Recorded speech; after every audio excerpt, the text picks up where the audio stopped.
Yeah, we let the people know on how we make the speakers blow. Live, y'all. Come on, let all the people know. Everybody, on how we make the speakers blow. You and your whip getting lit to this, whether you on city strips or the middle of the sticks. The foundation that we built brick by brick, smooth as peppermint. This Carolina resident, never hesitant to run the interference. Might give them a sample, I didn't give them clearance. They seem incoherent at the sight of my appearance. They look into my eyes, all they see is perseverance. Maybe a little fearless, sipping that Uncle Nearest. Look at the rap game like ready to commandeer it. Then I'm disappearing like I don't wanna hear it. The face on my haters, hell yeah, I wanna cheer it. This ain't for the touchy-feely. Your support group might abort troops and the captain they report to.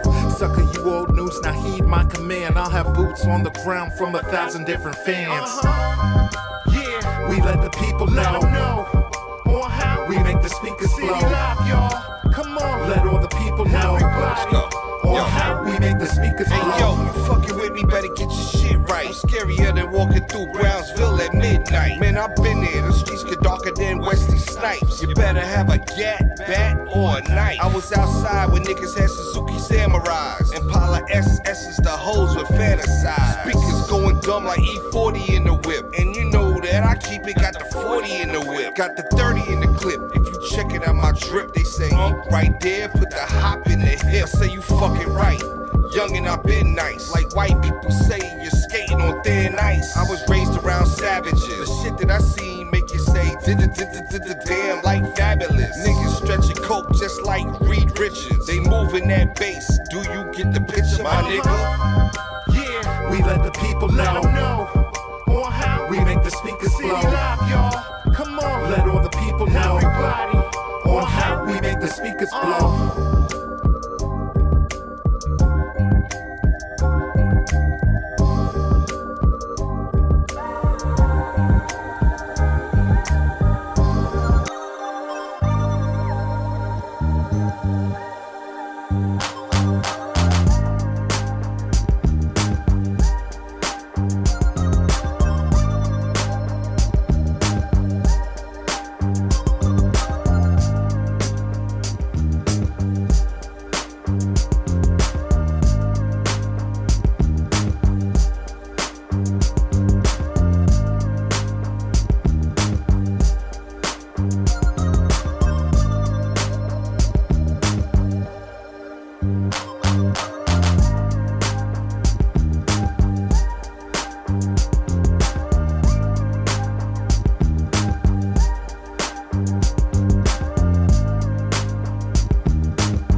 Hey, yo, I got a great new album in the mail today.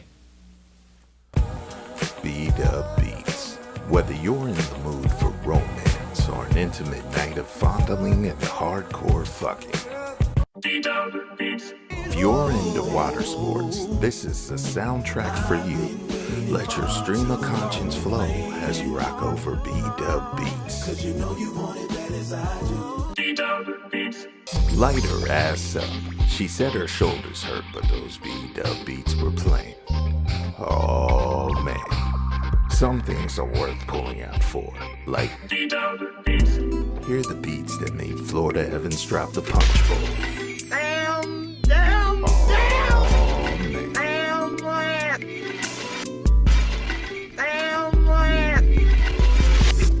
D-Dub Beats. Fantastic album, man. Let me borrow it. No, my brother. You got to buy your own.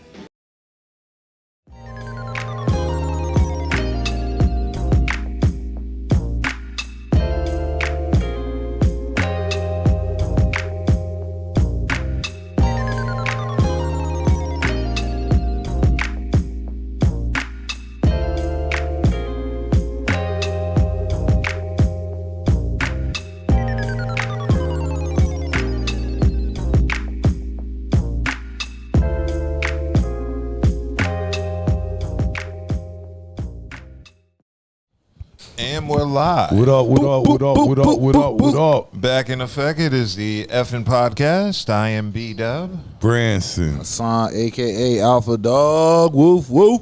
And Buddha. Buddha. He's going to eat first.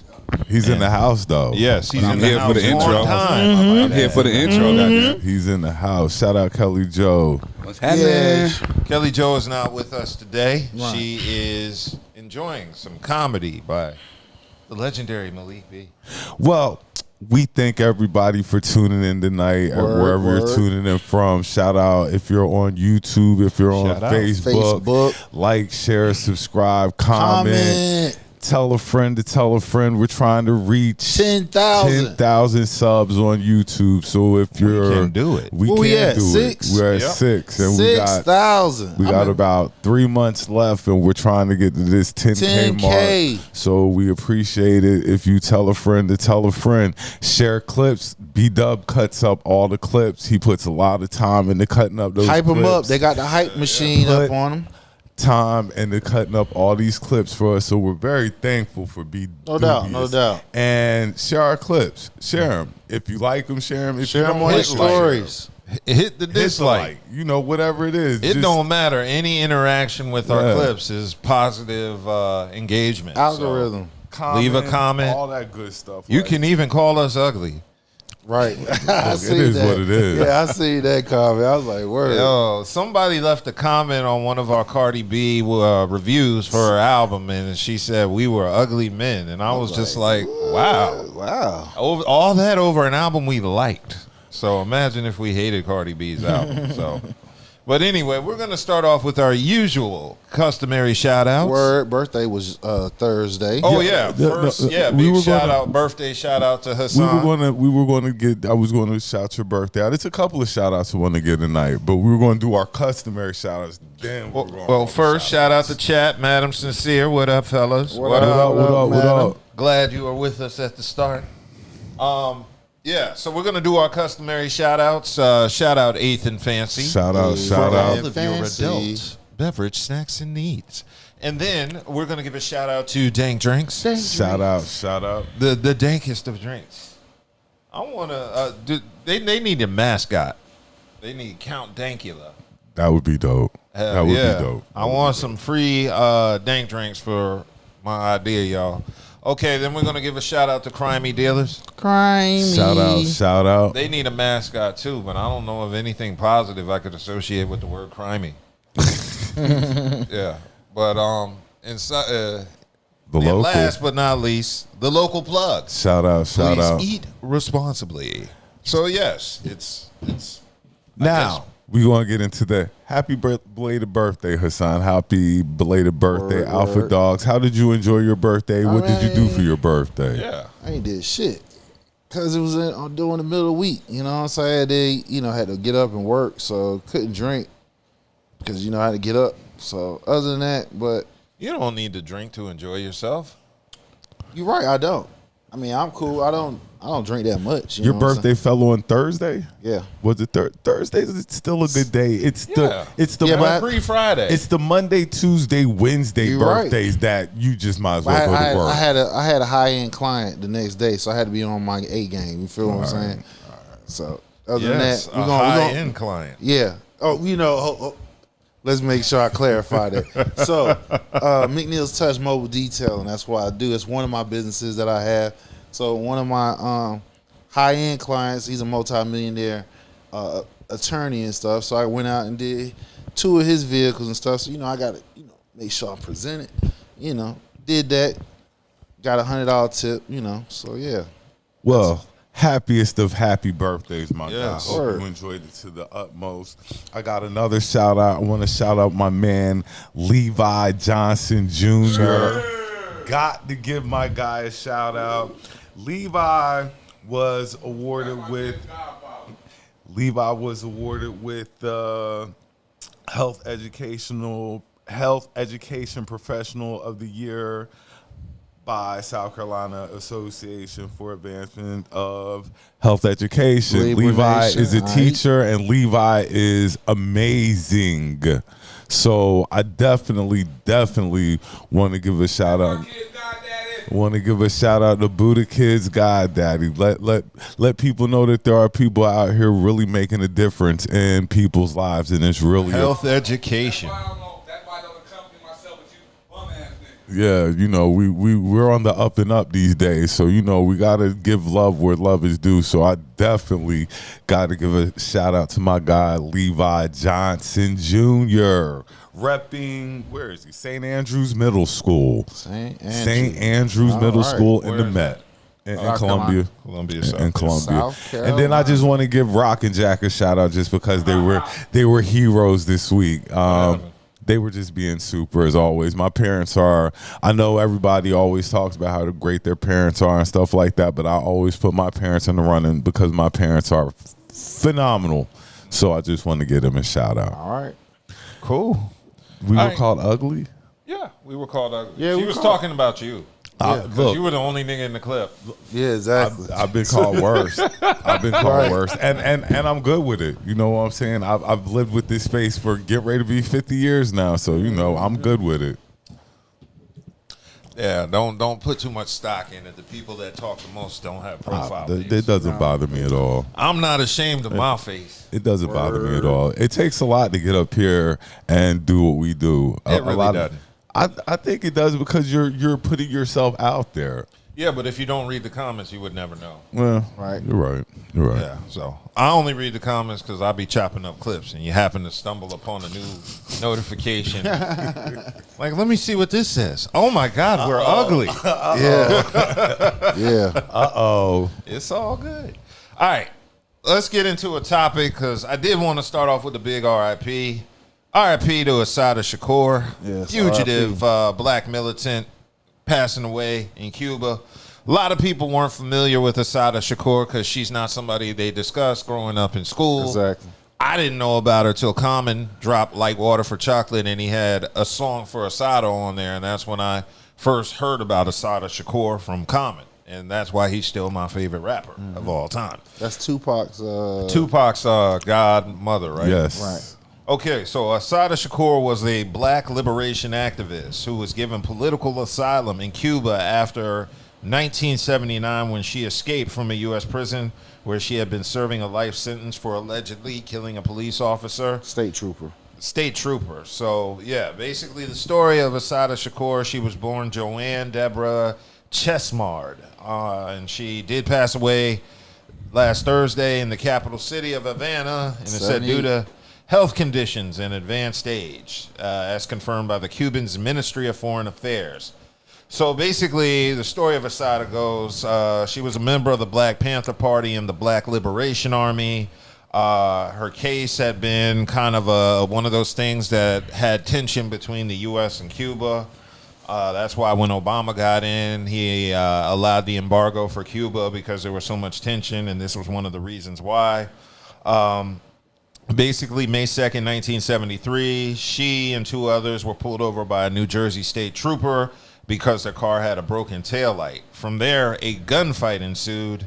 One of the troopers was killed and another was wounded. And one of Assata Shakur's companions was also killed.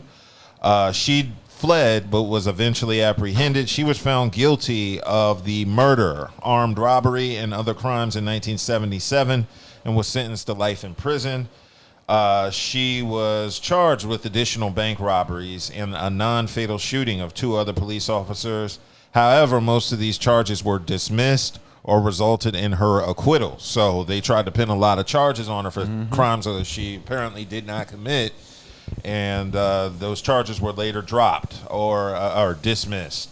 And so basically what happened was they locked her up in prison in November 1979, and members of the Black Liberation Army posing as visitors stormed the Clinton Correctional Facility for Women, took 2 guards hostage, and commandeered a prison van to break her way out. And then she was off the map until 1984, where she emerged in Cuba, and Fidel Castro granted her asylum. And he offered her a safe harbor as an example of Cuba aligning itself with what is described as revolutionary forces struggling against oppressive a capitalist empire to the north. So basically her story was she was a member of the Black Liberation Army. They pulled her over. Something happened that resulted in gunfire.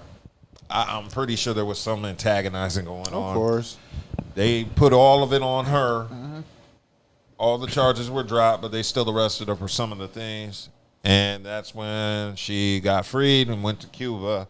And then in Cuba, she wrote a lot of books and stuff like that. And basically that was her story, of course. The United States was not happy about all this, and they have been trying to extradite her since 1984. And they could never get her, so they're a little bit upset. Basically, her claim to fame, she wrote Assata, an autobiography published in 1988, where she was telling her side of the story, and her writings became a rallying cry during the Black Lives Matter movement. So that's her story. And as you see, there's a lot of details. I know people watching this that may not be familiar with her story. It may seem like she's a criminal, and I don't know all the details of everything. I haven't read her book. She's a political... but she is a political, she is a political prisoner.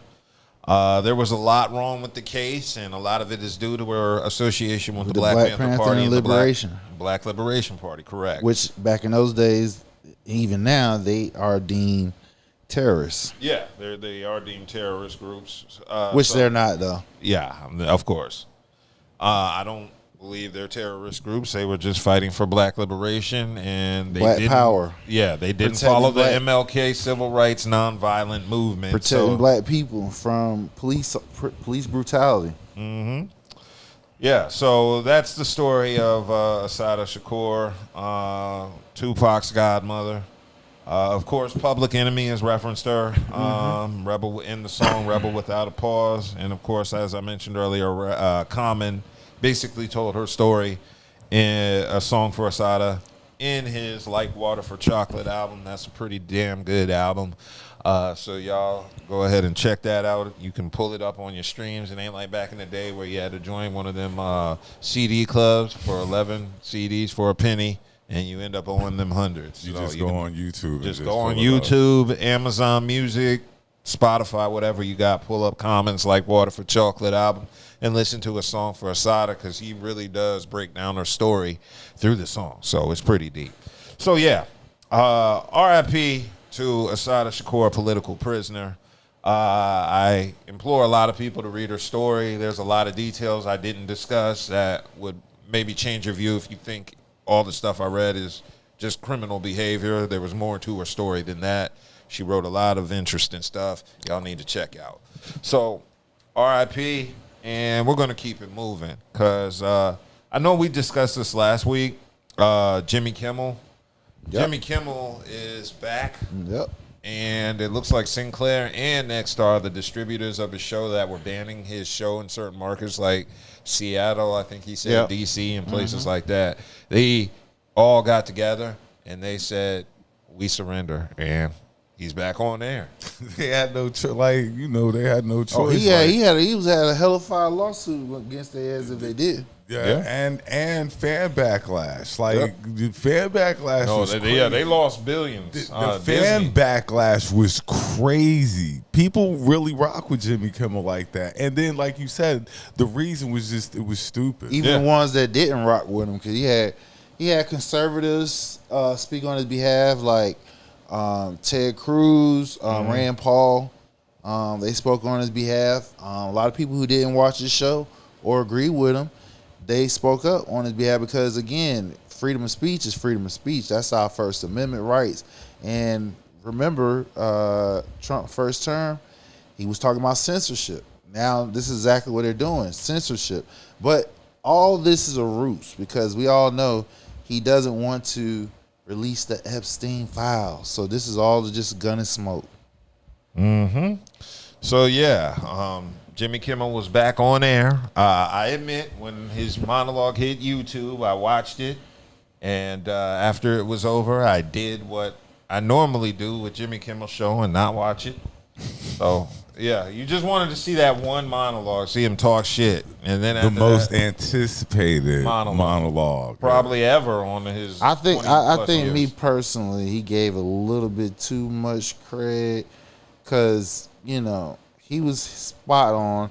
He got emotional, but I just think again, you can have an opinion, and a majority of people's opinion about this individual, I'm not going to say his name, he rage bait. You know what I'm saying? It was never an intellectual conversation, and it seems like that he was sore about black accomplishments. You see what I'm saying? So I think, he apologized. He was remorse, but he didn't. If you looked at his monologue when he initially talked about it, it was just, I wouldn't even say timing. It was just the fact of the matter is that it was so raw, and people that liked or loved this individual that's no longer here, they actually felt what it felt like to lose somebody. Because us black people, we lose black leadership like it ain't nothing. You know what I'm saying? And or black people that's their demise been magnified for us in the world to see. And they was quiet. Even when white counterparts, as far as Minnesota senators, their spouses were shot and killed for a deranged person, quiet. So now it actually felt what it felt like, what it feels like, and I think it was a little bit overreaction, but again, you can't force nobody to agree with somebody who actually say what they say, but that's it. Yeah, boy, they was trying to damn extort goddamn Jimmy's ass because the dude at Sinclair wanted Jimmy to make a public apology and then make a sizable donation to Charlie Kirk's family. You had to say the name. Oh yeah. Well, I mean, we could say. I'm just saying. No, you just give creed. Well, to the family. Yeah. And basically to make a donation to Turning Point USA. So. Which he did. He admitted he did. Oh, he did? Yeah, he said he did. Oh, I didn't know that. He said he made a donation. He apologized to the wife. Money makes everything better. Yeah. Money makes everything. Really, so that's where I have an issue with Jimmy. Yeah. You know what I'm saying? You gave money, you donate money to an organization that's against everything you believe in. Well, it is what it is, but he's back on air. Isn't that the power of business? Unfortunately. Yeah. Well, he really didn't have to. Yeah. He didn't have to because he didn't say anything out of line. You feel what I'm saying? So he didn't have to, but he did. And again, that's where I probably I was with Jimmy for the 3/4 of what he was saying, but then when he got towards the end and stuff like that, when you telling me you donate money to an organization that's called like it is, they promote bigotry. You feel what I'm saying? Mm-hmm. I'm like, damn, man, like what we doing? You feel what I'm saying? If you felt like that you stood on business, why you had to go all like that? I mean, you giving power to something that we supposed to stamp out. Mm-hmm. I feel you. Well, good for Jimmy. I'll be honest with you. Like I said, I'm not a big Jimmy Kimmel fan. I just wanted to see what he was going to say. And then I remembered all that blackface Jimmy Kimmel had from The Man Show, because I used to watch The Man Show back when it was on. And you remember Corey Holcomb was discussing this. Yeah, he was just discussing people like Jimmy Fallon as well as Jimmy Kimmel. Both did blackface, one at Saturday Night Live, one at The Man Show, and then That old racist ass Sarah Silverman did blackface and all that. So that was an interesting talk Corey had. But I completely forgot about that shit with Jimmy Kimmel. Mm-hmm. Yeah, I watched the Man Show, and I remember those Karl Malone skits. I just didn't even think about it. I didn't put two and two together. Yeah, because blackface. If a white person doing blackface, it's a racist antic. It's no sugarcoating it. None of that shit. So I agree with what Corey said. He was like F Jimmy Kimmel and all of them for doing that. So yeah, because like I said, he was straight until he got to the end. And then when he got to the end, you know, I apologized to the wife. Okay, cool. You was cool then. But then once you telling me you gave a donation to the organization, nigga, like, hey, you doing too much. He kissed the ring. Yeah. You damn sure did kiss the ring. Mm-hmm. Okay.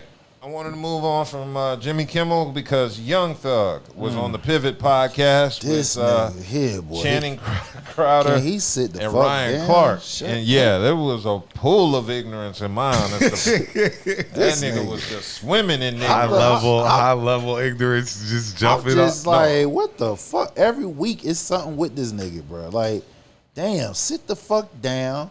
Enjoy life. You got 100 acres, nigga. Get lost out there somewhere and roll a big ass blunt. Everybody isn't meant to be. Damn. Everybody isn't meant to be interviewed. He's just talking too damn much. Everybody isn't meant to be That's interviewed. how you know a nigga would tell something. He just can't shut the fuck up. Yeah, well, first Young Thug covered, I guess, mental health. I got that. I'm looking up. That's how I know when you can you separate it? Because I and looked you say, up like, when you bro, come you're in. and they was talking about your sexuality. You're the breadwinner. And I'm of like, a lot of bro, people. he has 6 kids. When can you get out of that? He's a transition? heterosexual. Because you can't be no street. Like, I'm sorry to tell you, you can't be that guy no more. You need to be the guy that's selling out $100,000 people stadiums. You the guy that can change your kids' life, and you got to get out. Is there any transition? Yeah, absolutely. I think the transition already had started. Like, the transition started in jail. You know, you just praying every day. You praying 10 times a day to God. You telling God, man, you get me out of this situation, man. Listen, I'm walking straight line green. Yeah. I'm walking straight line. I'm going green, you know. So I think the transition started then. But, like, when you get out of jail, you feel like untouchable, too. You feel untouchable, too. So your mindset is like on another planet, but the world is still stuck on like the Young Thug that they know. Yeah. So you trying to be goddamn a musical genius at the same time. You trying to like take your son to school, be a man to your girlfriend, like be a real man to your girlfriend, but you still gotta appease like. You on your pivot, like it's a big reset. You got to get back to it. Like, what state of mind are you in right now? Like, seriously. I don't know, bro. I just think I'm a street nigga, bro. I'm such a gangster and a man. I just don't like to just be like, to even acknowledge if I'm depressed about something. Like, I don't even really know what the fuck depressed is. Like, I don't know how you appear when you depressed. I don't know, bro. I be having sisters, my big brother, my dad, my mom, my OGs. I listen to y'all. Like, it's really a slap in the face to me. If you know what I'm saying? Like, I just was telling my girl that, like, I don't think you need a therapist. I don't think I need a therapist. I feel like I'm not a man if my girl get a therapist. It's like, damn, you actually call somebody and listen to what they got to say over me instead of just listening to what I'm telling you. I just feel less of a man. So that was Young Thug. This nigga. The number one problem with black men, or I guess street niggas, is you never know when to get out the streets. He ain't street. But you're a multi-millionaire. He ain't street, thank you. And you've been locked up the past couple. Nigga, like, listen, I'm gonna say this to every young hustler out there. All right? Once your ass crack that 10%, that 1%, once you reach that first M, you are no longer a street nigga. You feel what I'm saying? Now, your mind could be in the streets, but your physical attributes, you are no longer a street nigga. And if you trying to live that life, then you're gonna be broke and in prison. And we gotta break this street nigga like mentality. Like that's no more. No, that's like, over with. That's over with. The street nigga You had a mentality talent. is You had a done. talent. You had an ambition goal. You had discipline to reach a certain status that millions of people cannot do. So once you able to get to that top level, whatever it is you do, whether it's sports, music, or whatever the case may be, you're no longer streets.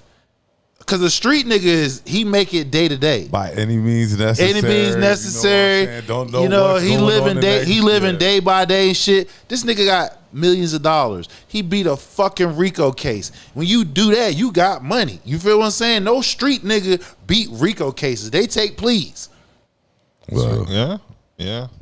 So yeah, Young Thug covered quite a bit of topics during his appearance on the podcast. And even Channing Crowder told him, yeah, he ain't a street dude no more. You ain't street. You can't be street. It's detrimental at this level for you to have this much visibility and still be a street nigga. You can't. Well, you've achieved, like what Hassan said, you've achieved what street niggas be trying to achieve. You've achieved You're a millionaire, nigga. You've achieved this financial success where the street should be the last thing on your mind. You can sleep all fucking day and you got money still going in your bank. Yeah. Ain't no street. You got hundreds of acres. Ain't no street nigga. They ain't got a window. Or they ain't got a pot to piss in, a window to throw that bitch out. You feel what I'm saying? So I'm just like, when I hear these cats talk like that, it's like, that's sheer bliss of ignorance. You feel what I'm saying? You cannot hold on to that shit no more. Because you are no longer a street nigga. Should you know be why? happy to have made it out that phase Yeah, of but life. see, the thing about it is they trying to hold on to some street cred, nigga. Yeah. The ultimate street cred is you getting out of the Got fucking out of the street, and you are making even more money than you were in the street. No, the ultimate street cred is not being known that you were in the streets. No, actually, you know what? I ain't got no problem with that because you know why? Because some of these forefathers were street niggas. You feel what I'm saying? Yeah, but the ultimate compliment is getting out the streets. Yeah, and it's getting not out. even knowing that you were a street nigga. Yeah. That's how you know you've done an amazing job when people cannot correlate you to being a street nigga. Oh, you know what? I ain't even gonna say that. It can be something that can correlate you that you were doing that, but you still wasn't rambunctious about what the fuck you was doing. You was determined. You had your mindset on some shit, and you did things. You created ways for other people to be like, damn, that nigga did that shit. Shit, I want to do that. You feel what I'm saying? So I'm gonna have to push back on a little bit. You can be correlated with that, and people see your growth. You feel what I'm saying? From you transitioning from when you were in the streets. The biggest street compliment that any street nigga can get is you got it out the mud, and you are no longer doing it that way. You are making 4 times that you were when you in the streets. And you could been a nigga that was a thousandaire, 100,000 or a millionaire in the streets. But the fact of the matter is you making millions legit. You are actually in your fucking sleep, and them damn digits are still going in your bank account. That's the ultimate respect, and that's the street code that every street nigga would try to live for. Mm-hmm.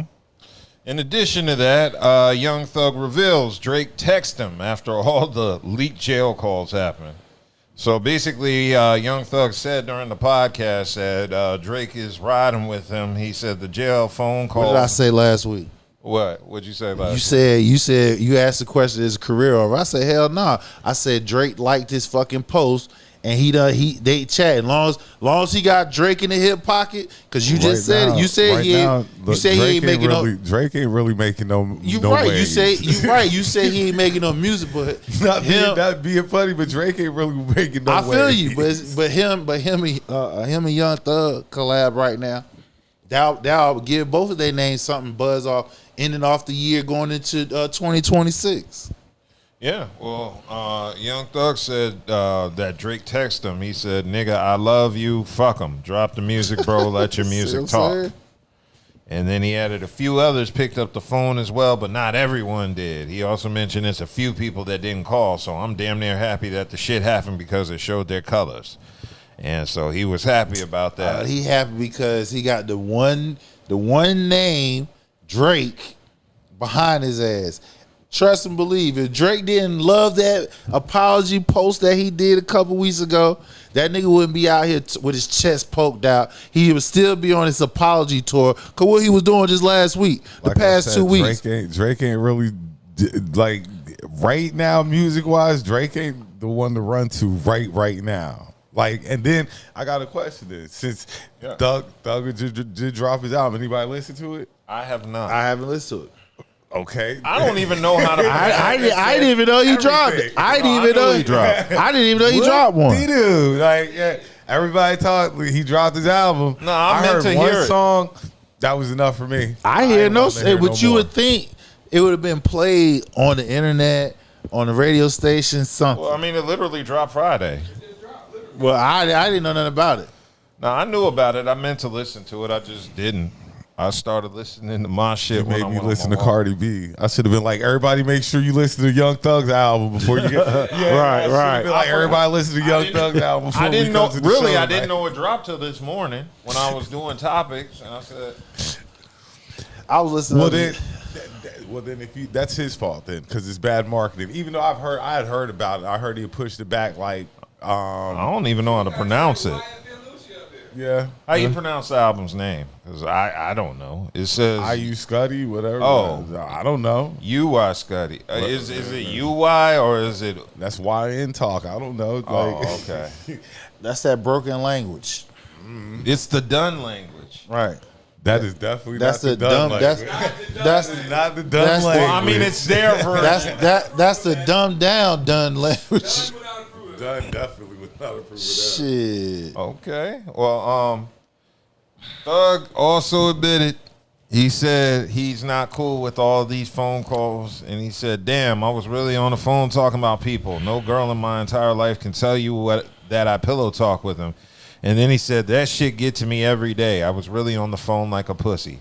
Yeah, nigga, you because you went from being in a powerful position to you was helpless. Nigga was on 23-hour lockdown. That nigga, you go stir crazy up in that bitch. You and your thoughts. Just that's all you got is your thoughts. That's all you got. Nigga was on all types of drugs. So now this nigga is fiending like a bitch. So whenever he got to talk to somebody, when he got to talk to somebody, he let it out. All out. He got to talk. That's the only way to keep his damn head level.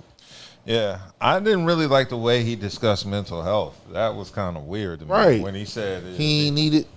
Yeah, well, nah. I mean, I feel that there are a lot of people that don't feel they need it, and some really don't, such as myself. Those be the ones who need it the most. Yeah.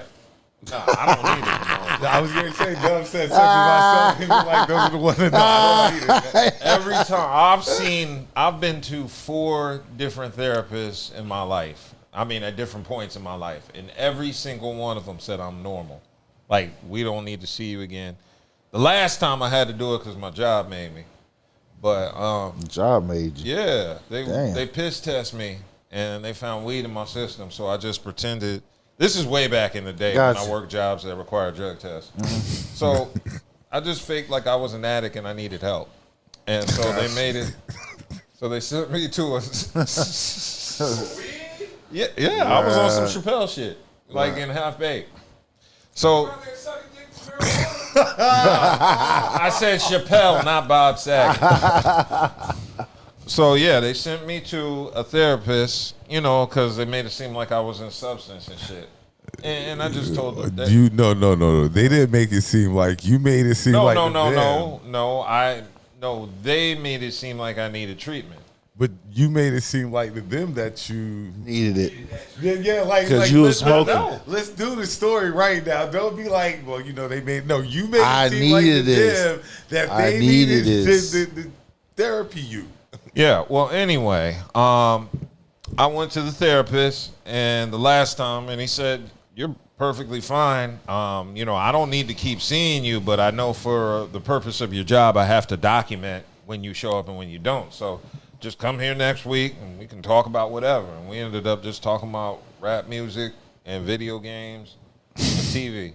There was nothing wrong with me. I've never been to a therapist. I definitely need to go. I'm not against it. I definitely know I need to sit down and talk to somebody. I probably should talk to somebody just so I can get another normal bill of health, and I wish I can give it to me in writing, and I will bring it on this podcast to anybody who questions my mental. And I'm say perfectly I'm fine. normal. Yeah. One of them Homer Simpson joints. Yeah, so I'm completely normal in that regards, but I also have a great deal of respect for mental health because I know a lot of people aren't normal. Right. And as K.A. Hill says, seeing a therapist doesn't mean you are abnormal, and she is correct. Very correct. Yeah, and not seeing a therapist doesn't mean you're abnormal either. So, but I will say at least once in your life you need to go see a therapist. I agree. At least once. I've gone 4 times, and I'm 44, so you could say once every 10 years. That's in my personal opinion. But, yeah, I think it's toxic the way he handled that, where he said he wouldn't feel like a real man if his girl had – that's some ignorant shit. I'm like, come on, Thugger. You don't got all the answers, Thugger. You don't got all the answers. You can't get mad with somebody. That's some ignorant – that's some narcissistic shit right there, bruh. Like, damn, do you want your relatives who need help with their cancer treatments to come to you too? I feel like less of a man if you went to a doctor for you. That's some ignorant shit. He think he can talk to you out of that. He's like, I'm sad. He's like, okay, well, there's people in China that's more fucked up than you. You should be happy. That's how people treated you in the 80s when you were depressed. Mental health didn't exist till like the 90s and shit. Actually, like 2000. There was no ADD. There was autism. None of that stuff in the 90s. If you had autism in the 80s, they just put you in that class to the boiler room. You know what I'm saying? Short bus. Yeah. There's the short bus, the class in the boiler room, and lots of hittings with the belt. Oh, and if you had learning disabilities, the belt. The belt. Yeah. The ADHD, the belt. The belt. Sit your ass the down. The belt was a lot of, especially in the black, mental health, black community. The belt was a lot of mental health issue resolving. The belt was goddamn that Ritalin. Mental health wellness belt. The belt was the goddamn Ritalin. Yes. It was whatever it was. It was your upper and downer because it would go up your ass and down your ass. The belt. The belt. That's how you handle mental health in the 80s with the belt. But yeah, in addition to that, in the interview, they did discuss Young Thug and his sexuality, as there's been a lot of talk about that back in the day. I got that clip. I'm looking up. That's how I know you had 6x4. Because I looked you up knowing you coming in, and they was talking about your sexuality. And I'm like, bro, he has 6 kids by 4 women. Like, he's a heterosexual. Is that 100% correct? Like, I assumed it that you're a heterosexual. Yeah. You know, I don't got no problem with G. You know what I'm saying? With the community, I don't got no problem with the community, man. LGBTQ and all that, I ain't got no problem with all them with the alphabets at all. But you I'm a straight woman. I don't want man. Listen, ain't nothing going on with no man. Bro, when I heard him talking about it, I'm like, no, Thug. Man, you know that's why I said like your mind be so far gone. You had to dumb it down. Like I've been had like black painted nails, like rock star. I've been painting my nails. I've been wearing dresses. I've been just doing like the pop star, the 2050. I've been doing the 3000. I've been doing the far away. It's just like I just had to stop doing it. I just had to dumb it down. Cause it's just like the world ain't on it. The world couldn't catch on to it. Like you feel like you allowed, cause you seem to be very, very solid and also strong in what you believe and what you think and what you love and what you enjoy. So you're saying that you actually changed some of those things, whether it was the dresses. By the way, that's one of my favorite albums when you had the dress on front of it. So I don't care what the hell you had on. You was rapping your ass off. Yep. But just in the sense of, do you feel you allowed the world to change things that were authentically you in order to be more understood? Yeah, overly. Really? Hell yeah. It's like I just passed it down to like Uzi Vert, Cardi, Playboy Cardi. I just passed it to them like, hey fellas, life don't wait on. Well, let me say, I've never owned not one album where there was a guy with a dress on it. Me neither. Never. Now I was never. Was Prince in the dress? Because I own a lot of Prince albums. Prince was never in a dress. He might have had on some heels, but he was short. First of all, I've never owned not one album where a guy was in a dress. Second, this nigga. Yeah, they're going to question your sexuality. you're in a dress, nigga. You're in a dress. What are you talking about? Yeah, he tried to push it off like, oh, I've been wearing a dress. Nigga, ain't nobody knew. He proud of that shit. Ain't nobody knew you was wearing a dress until you put that shit on the fucking album. You're painting your nails and wearing a dress. Yes, your sexuality is going to be questioned. Especially in the what was he? 2010s. Yeah, from the hood, nigga. I don't want to hear that shit. You telling me a street nigga and you wearing painted nails? In today's day, okay, he got kids. And what the hell niggas have kids? And what the I hell got kids, nigga. I ain't paid my fucking nails. The hell? What the hell does that mean? Because he got kids by multiple women. Like he trying to push that weak ass narrative that.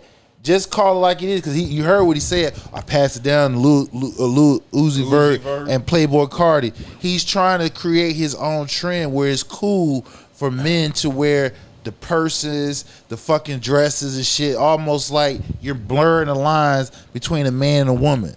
And on top of that, I'm mad as hell at Ryan Clark. Was Ryan Clark the one who said he was rapping his ass off? Yeah, he did. No, the fuck he wasn't. No, the hell he was not rapping his ass off. No, he was not. I can give you examples of when people were rapping their asses off. Nas on Illmatic, he was rapping his ass off. Indeed. Jay-Z on Anyone Pick Volume 2, rapping his ass off. Rakim was rapping his ass off. Big Daddy Kane. Several people who were rapping their ass There's off. some rappity rap. Thug was not rapping his ass off. I just wanted to clear that up too. Well, I mean, rapping your ass off is, I guess, it's one of those perception things where, I just wanted to clear that up. He was rapping. I mean, I haven't heard of Young Snoop Thug Dogg out. was rapping his ass off on Murder Was the Case. Like, come on now. Look, that I was hearing some shit off his first album. That shit still bust, and that's over 30. Who, 30 Snoop? Yeah. Snoop first album is legendary, Juice, dog. Yeah. 20 tracks. Doggy 20 Style. tracks. Doggy Style. Yeah, like Doggy Style is amazing. That's over 30 years ago, and that shit's still done. Yeah. I was like, none of these niggas that's making music now, their shit would never eclipse 30 years. Timeless music. It would be, oh, you remember this music came out in this during this decade? I don't think that's there's it. any timeless music being made. Hell no, none. There is it. But yeah, shout out to Young Thug, because to me this was a wild ass interview. Shout out, fuck no, that nigga try to push a damn bullshit ass narrative. Basically, he want to create a trend for make a space safe for niggas to wear dresses and dress like a damn woman. Fuck I mean, outta I'll be here. honest. The reason I did look for Young Thug's album, but then I saw the Whiteface, and that kind of weirded me out. So he has a Whiteface album cover. Yeah. And he's using the N-word with the hard. That's the ER. song. That's the song I listened to, and after I heard that, I just couldn't listen to nothing else. That's why I didn't tell y'all to listen to it. I'm good on him. Yeah. You at least had to delve into it, but after I heard that, and like you said, he was using the hard ER. I was like, bro, doing too much. It's just too much. Is that the real him, or is he just trying very hard to troll and start new trends? He trying to troll and start new trends. I don't know. Because I don't like that. Yeah, that was kind of whack. So You can't be a street nigga doing no whack ass shit like that. Wearing dresses and street niggas just does not go together. Wearing purses and Atlanta. wearing no, I don't give a fuck where you at. Ain't no street nigga wearing no fucking dress or carrying purses. No, you can't claim you a street nigga, but you sit here dressed like a fucking woman. You painted nails. Like, come on, yo. Hey, street niggas want to feel pretty too at times. Nah, man, he ain't no street nigga, bro. You can't have it both ways, and that's what they trying to do. Hey, trying to from Atlanta, you can have it both ways. Listen, and like you say, yeah, you had to check Thug because he from Atlanta. Unfortunately, the thing about Atlanta is true. Like, you know, that's why I said that. And, yo, I love the A. The A is a dope city, but be some weird shit going on in the A. Now, Madam Sincere said, sounds like he's confused. He is. He could very well be. I mean, he don't want to see a therapist, so, you know. He's confused. He does say in that interview saying that he's trying to, outside of create his own trend, but appease the masses. So who's the masses they trying to appease? Them record execs? Yeah. All right. Because they're the ones that'll promote that weird shit. And who like that weird shit? White folks. Yeah. Because they're the main ones that come to the damn concerts and shit. That is true. Cool. Well, let's keep it moving because we've been discussing Cardi B a lot this week, and her promotional shit continues because Cardi B made a few promo runs this week. First and foremost, she addressed the issues with Offset. She was on Twitter, or X as it's called, X Spaces, last week, and she revealed that Offset is holding her hostage. She said the only reason she's still married is because he wants me to pay for their, she hinted because somebody wants me to pay for their taxes. And give up a couple of properties. Yeah. And the cars, and she ain't trying to do that. Now, she said the only way I can get out of my marriage is if I pay for somebody else's taxes, even though I pay for my own, and give them one of my properties. I'm going to fight for that. This is not no love shit. I'm not going to stop living my life. And then she said, yes, I'm having a baby with someone else. So what? That happens. It's life.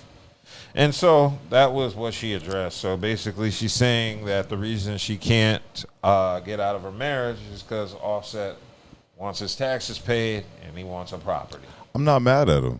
You shouldn't have made all that money. Right. I'm just saying she should have made all that money. You should have did a Rihanna. Yeah, she should have made all that money. You should have did her fucking Rihanna. That's what you should have did. I'm not mad at Offset. Now, Offset is the reason for his demise. I mean, indeed. You're right. He wrote some of her music too from what it's being said. Nevertheless, most of her music he written. She shouldn't be the breadwinner. Right. She making that money. She shouldn't be making all that money. Pay that nigga that money and get the hell on. It would be smart to just give him whatever. Just give him what he asked for and move the fuck on. If you really want to be done with him like that, you will give it. You don't want to be done because you like toxic ass shit. Yeah, if you want to be done, because at the end of the day, that's kind of like a drop in the bucket to her, because she's going to make. Well, how much is his taxes? I don't know. It doesn't matter. She got enough to pay it. Really want to? If she want to get out of it, if he asking her to pay the taxes and the property, give up a property. What's that? And a few $1 million. Yeah, get that up. You want your piece? Give it up. What's that to you? If you didn't have it, that's something different. Fight for it. But you got it. Let it go. If you want your piece, like you claim you do, let it go. Because technically, no matter how you look at it, you are married and you about to have another child with another man, which he about to have another kid with another woman. You feel what I'm saying? And another woman. And another woman. And another woman. You feel what I'm saying? So it's just like, pay the money, give up the property, and just get the fuck on. Don't fight the shit. Get on with your life. Just move the fuck on. You can make it back up. With how you can make money up, you can make it back up. Ma'am, you're going on tour. Why are you pregnant? Like right after she drops the baby, she's supposed to be going on tour from what the tour dates look like. So you're going to get your money back. Go ahead. If you want to get rid of him, give him his money and whatever it is to get him away from you and go on with your life. Yeah. I mean, at this point, Offset is owed something because he did contribute early to her success.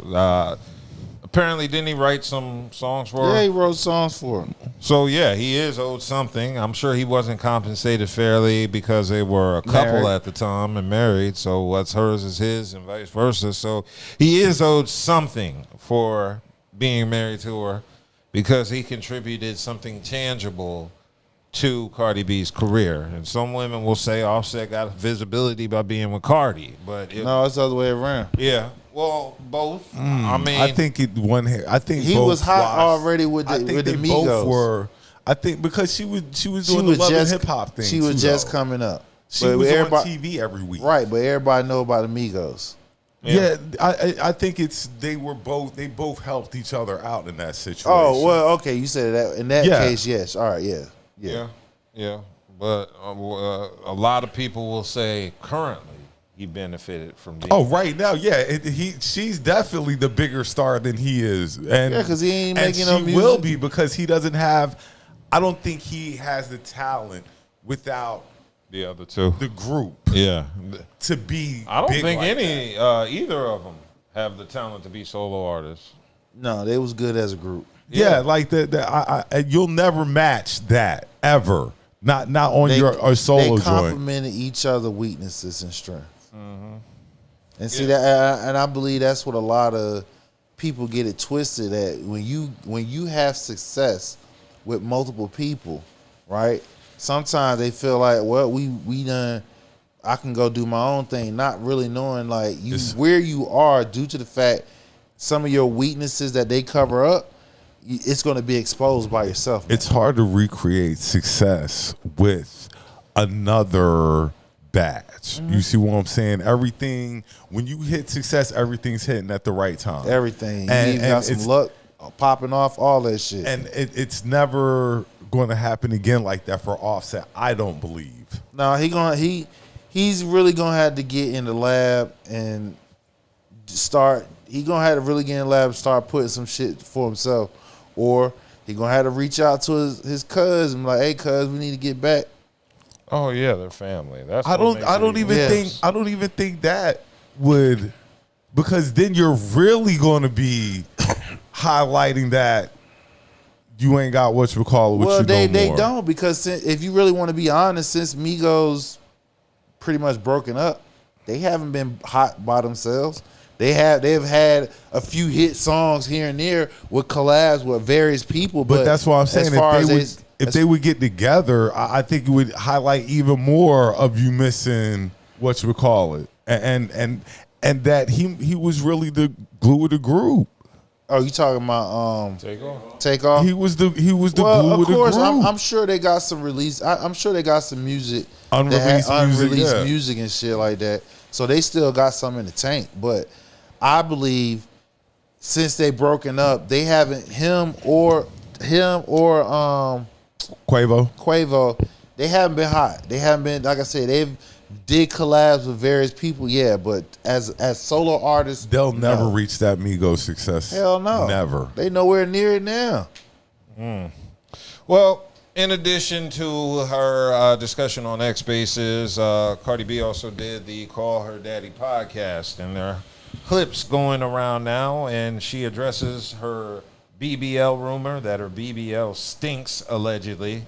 And she said there was a rumor that my boyfriend dumped me because my BBL stink. So she's talking about Stephon Diggs. There was a rumor saying Stephon Diggs broke up with Cardi because her BBL stinks. And she said, nah, they're wrong on that. She said she's very, very particular about how she smells. And she said, I don't know who made a rumor that BBL stink, but it doesn't. How will a BBL stink if you have no open wounds? And so people have been talking about a BBL smell, but they said it could be due to several factors, including infection, poor hygiene, and bacteria. So she did make one point that I thought. She said that every man remembers his favorite eater. Yeah. You remember yours? You remember yours? Like, is that true or not? What is a eater exactly? That sounds like kind of weird to me. You're the chick who eats your salami. Okay. I got to think about that. Who was the best? Yeah, I gotta really. There's some heavy competition. Look, there's been some standouts. Of course, there's been a few all-stars. Some really wanted to be there. All-time greats. Some really wanted to be there. Some all-time greats. There've been some that didn't really want to be there. I remember them too. Like it was bust, first round bust. Just bust. There've been some first round greats and some first round busts. It definitely has been. Yeah. So, first of all, I'm just not a fan of BBLs, period. I don't understand. I like why natural women do bodies. They do that for other women. It Guys has to don't be. like that's the makeup thing. Like the guys I know aren't really, that doesn't really attract men like that. You're not getting married with BBLs. Yeah. Because you know that brings on a whole bunch of attention. unwarranted attention. But yeah, I'm like this. And you put a dude under duress like that, so I don't want no chick with no BBL. You can't if you're not embracing your natural look, ain't no need. Yeah, now if you got it naturally and stuff like that, we just got to live with what you got. You got. But if you went to shake what your mama get gave this you stuff done, you didn't do it for me. Yeah, why don't you just go to the gym if you need ass? That's right. Just a squat. They don't want to work out. Yeah, these women are lazy. They don't want to work out. You didn't go get a BBL to go work at Wake Med? Yeah. You didn't get a BBL to go work at Wake Med. Ozempic kings and queens and all that shit and BBL. Like, nigga, go work out. Well, in addition to that, Cardi B also mentioned sharing a story of her piercing her ass. She posted the story on social media back in January, it looks like, but she said she got her butt pierced, and it was not painful due to numbness from a previous surgery. So I guess the BBL takes away the nerves, and she didn't feel it. She said it cost her $13,000 because she used a real diamond, but she said, guess what? It went down the toilet. Okay, I don't understand. How do you pierce I don't even know. Ass? Yeah, I'm like, where? hold on. Like, yeah, So where would you pierce it at? Are you piercing it through the middle? Of that? I think she got pierced in the middle of the butt. What is the point of that? The fact that you can do it. That's wild. Wouldn't that make pooping a little bit harder? Like, I don't think that's sexy though. You gotta like, break the seal when you take a shit. That's not cool. Man, listen. I've just come to find that's rich folks' problem. People pierce anything now. She shit away $13,000. People just pierce anything. She wiped her ass with $13,000. That's what you do when you got money. That's way too much. And these were conflict diamonds. You got money. She shitted $13,000 away. Like, go figure. Yeah. So that's why I say when we go back and we talking about Young Thug talking about he a street nigga. No, nigga, you can't. When you sitting here wiping your ass with she got 13,000. Y'all niggas ain't street. I'm sorry, but if she had 13,000 to throw down the toilet, she could pay Offset's taxes. Exactly. What if Offset's taxes were 13,000? You know, listen, his taxes probably like $1 million. Oh, damn. That ain't shit for what he probably got asset wise. Yeah. That ain't shit to what Cardi got. Exactly. If you shitting away $13,000, nigga. As many endorsements, her album just dropped. Cardi is probably the hottest She on female podcast tour right now. Yeah. I can't think of a hotter female than Cardi right now. Glorilla. Big Glow. Yeah. Big Glow. I think Cardi's a little bit hotter than her right now. No. The reason I'm saying it is because Maybe just because she's been out longer, but Cardi just dropped something new. No, right now, But Glow been cooking. Glow been cooking for almost a damn. and think about it. Remember, you talking about Cardi this and Cardi that. Who are we talking about right before Cardi? What led us into Cardi? Listen, Glow is and still, who's snapping on that ass? Glow is still Looking the, ass. Glow is still the best female rapper right now to me. Yeah, better than Nicki Minaj. Yeah, because Nicki ain't dropped no music. Ain't got nothing. Well, if we're right talking about now, current Glow music. is the current hottest music. female rapper. Even with Cardi dropping her new thing. Yeah, you right. But I think Cardi, because Cardi's a bigger artist than Glow. That's the only reason I said that about Cardi. Cardi's a bigger artist than Glow. Okay. All right. You believe that? Huh? I don't think Cardi. so. Well, I mean, yeah, Cardi did break a record. Cardi's a bigger artist than Glow, but Glow is the hottest right now. Yeah, I guess. But in addition to that, there were other things she talked about. Cardi had her sexual fantasy. She discussed what her dream was on the podcast. So she was downright disgusting. She said she wanted to hold her dude's thing while he peed. A lot of chicks want to do that. They just might not say that to you. They don't have a wee wee. You're Right. so They wanna- judgmental. They won't say that to you. Please don't. But Because the answer is no. Right. They want to see what it feels like when you to get piss that it. type of power. Right. You know what, boys? Especially that I tell her, early go morning outside. piss. I got a garden hose. Just Look, that early morning piss, you might want to put both hands on it. you be flying around the It bathroom. could get crazy. Might want to put both hands on it if you want to do okay. that. Now Hershey Goddess says just because Cardi can afford it, why is she obligated to pay his taxes? Because she wants peace. if you want peace, let it go because you're gonna spend money in attorneys fighting the shit. You shouldn't have made. She shouldn't have made all that money. You make more. She makes more money than him. Money, when the roles was reversed and men was making more money than women, and women like, I want my share. I want my cut. Y'all women was down for that shit. Now it's reversed. She makes more money than him. He has contributed to her success. Cut that check that's and move all the it is. fuck on. That's just like it possibly if Pap and get divorced. If Pap Remy. and Remy, I think Pap is I think Remy's the breadwinner. She is. Pap is going to have his hand out as he should. Yeah, he written a lot of Both of these niggas contributed to their girls' success. Right, they should. Look. Just like when women contribute to men's success, and a divorce happened, the women gets a cut. What's that? Alimony. And at the time, usually if they had alimony, spousal support, child support. All they get a property, they get some money. Wait, is spousal support and alimony two different things, or isn't it the same thing? Yeah. Well, yeah. I mean, it should be. It's the same thing in my opinion, but I don't know if legally it is. I mean, I think it is. So. But yeah, she shouldn't have made all that money. She wouldn't be in roles this problem when the roles is money. reversed and men has a breadwinner. What is the number one? Well, she could contribute to his success. She had kids for him. She had whatever. So she made a house, a home. Right. It's all that shit. So she makes more money.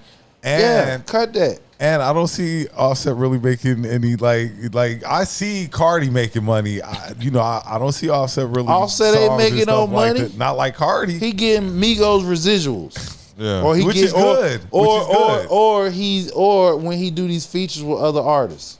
All I'm going to say is Offset did contribute to her success with tangible items like writing songs and shit like that. So he is owed something. He's entitled to something. And I'm kind of agreeing. If Cardi just wants to go about it, just pay the nigga the money and keep it moving, because that's all that's going to happen. He's not going to back down. You're not going to back down. And the fact of the matter is lose money and time. You're going to sit here. You're going to spend hundreds of thousands of dollars with attorney fees, haggling back and forth. Right. When you could just knock it out, just knock it out the bud right now. You don't want to because of ego. Well, yeah. But I mean, she's got to come off something. She ain't just leaving the marriage scot-free. No, she ain't leaving scot-free. She got to come off something. Yeah, so that's the problem is what a lot of people have with this is that he cheated. You're right, he did. But hey, she makes more money than him. She wants to go. She got to pay.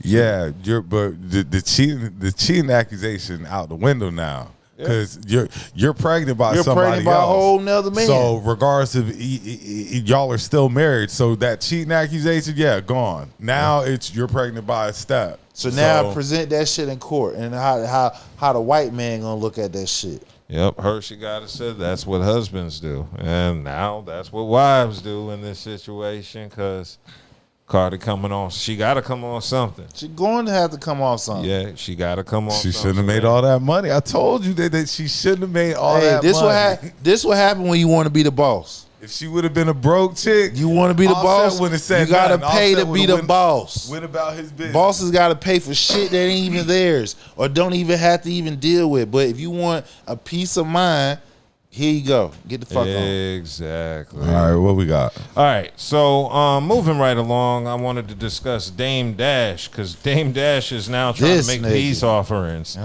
Dame Dash is trying to put his issues with 50 Cent and Cameron behind him. But it looks like 50 doesn't want to air pump. Oh, okay. We're air pumping the bottle. Yeah. Pause. Julio. Yeah. So Dame Dash was willing to put his issues with 50 and Cameron behind him. Fifth doesn't really care to do that. So Dame took to Instagram last week to extend an olive branch. You should have known. 50 was the wrong one to try to extend an olive branch to. Then they gonna crush your ass. Super troll. They gonna crush your ass. Yeah. Well, this all, of course, started with Dame calling out 50 Cent and Cameron after they announced a plan to Paid in Full to turn Paid in Full into a TV series. So, of course, Dame Dash responded.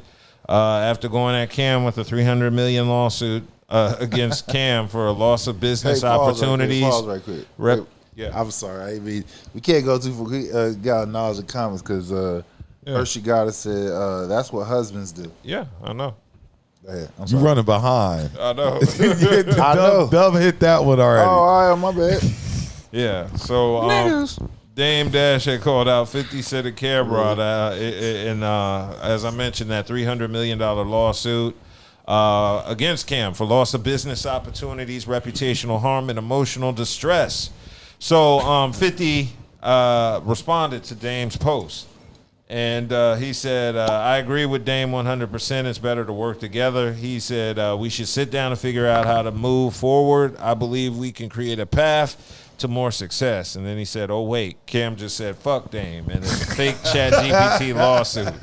So it's fuck you, Dame. And so Dame didn't waste any time. He shot a few words back at 50. He said, 50, peace is always better for our culture, but we always want to tear our culture down. So we obviously know who you work for. You don't want to lead by example and show the culture that we could lead together because they're paying you. I'm not playing those games. I'm not a pawn in another culture's game. No, nigga, you want to try to backdoor and ask 50 for some damn money. That's what he want. Yo, Dame is about peace. When last week he was calling niggas gay. Yeah, gay and shit. I'll punch you. Yeah, nigga, I'll punch you, nigga. And you ain't gonna do nothing. He called him a girl. You a girl with a beard, or what is it? You a girl with a mustache? It goes to everything. Like, and then Dame sound like a dude who need money. Did you read off the things for what he was suing him for? That sound like a nigga who need money. That sound like a broke nigga. Bro, Dame just looks so broke. Like, I don't want to say broke. And I can't say broke because I'm broke. I'm broke. So I can't. Broke. But so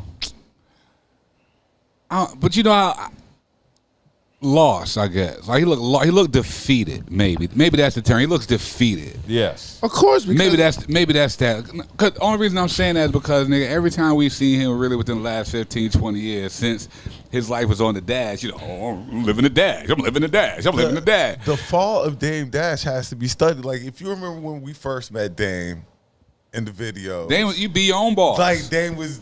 You know, Dame was on his Diddy and shit. All that, and Dame was on his Diddy shit with Jay. We get right here to this time and Rock, Jay. Look, this nigga owes 25. He got a lawsuit. He got to pay $25 million. I know, and he fighting off others. So he's fucked up, and everybody he helped, Jay and Cam, they doing better than him. Of course. So, you know, yeah, that nigga mad. Like Cam said, he wants to be the talent now instead of actually finding the talent. He was good at finding talent, but now he wants to be the talent. He wants to be in front of the camera. He wants to. And that ain't going to work. Dame is not that engaging. You can see on the Breakfast Club because Dame had to act like damn near a kid in order for us to talk about him. Are you trying to trigger me? He has no charisma. Yeah. He used to. Charisma. But that's what I'm saying. Like, he used to. He's that It was old. fake because it came with money. So what? Mr. Wilson. Oh, that's big. That lets you know. No. Remember, I always tell y'all this. The only thing money does is whatever. Exasperate whoever you That's are. all it is, nigga. Yeah, but it just shows the charisma because that was his security. Yeah. Now his sense of security is jeopardized, or he no longer has it. You seeing the real him. That's all. Those are the It's real like him. somebody running around naked. When they got clothes on and shit like they look good. Oh yeah, I'm the shit.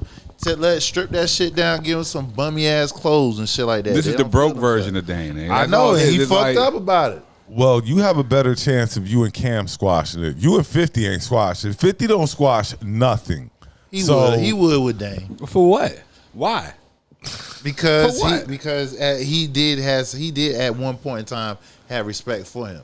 Because you got to remember, Jay-Z and Dame were together at one point in time. I know that. Just because you had something at one point in time does not mean that the fence will be mended. I'm not saying that. I mean, but I've never heard any beef drawn between him and 50 until recently. So that's the reason why I'm saying that.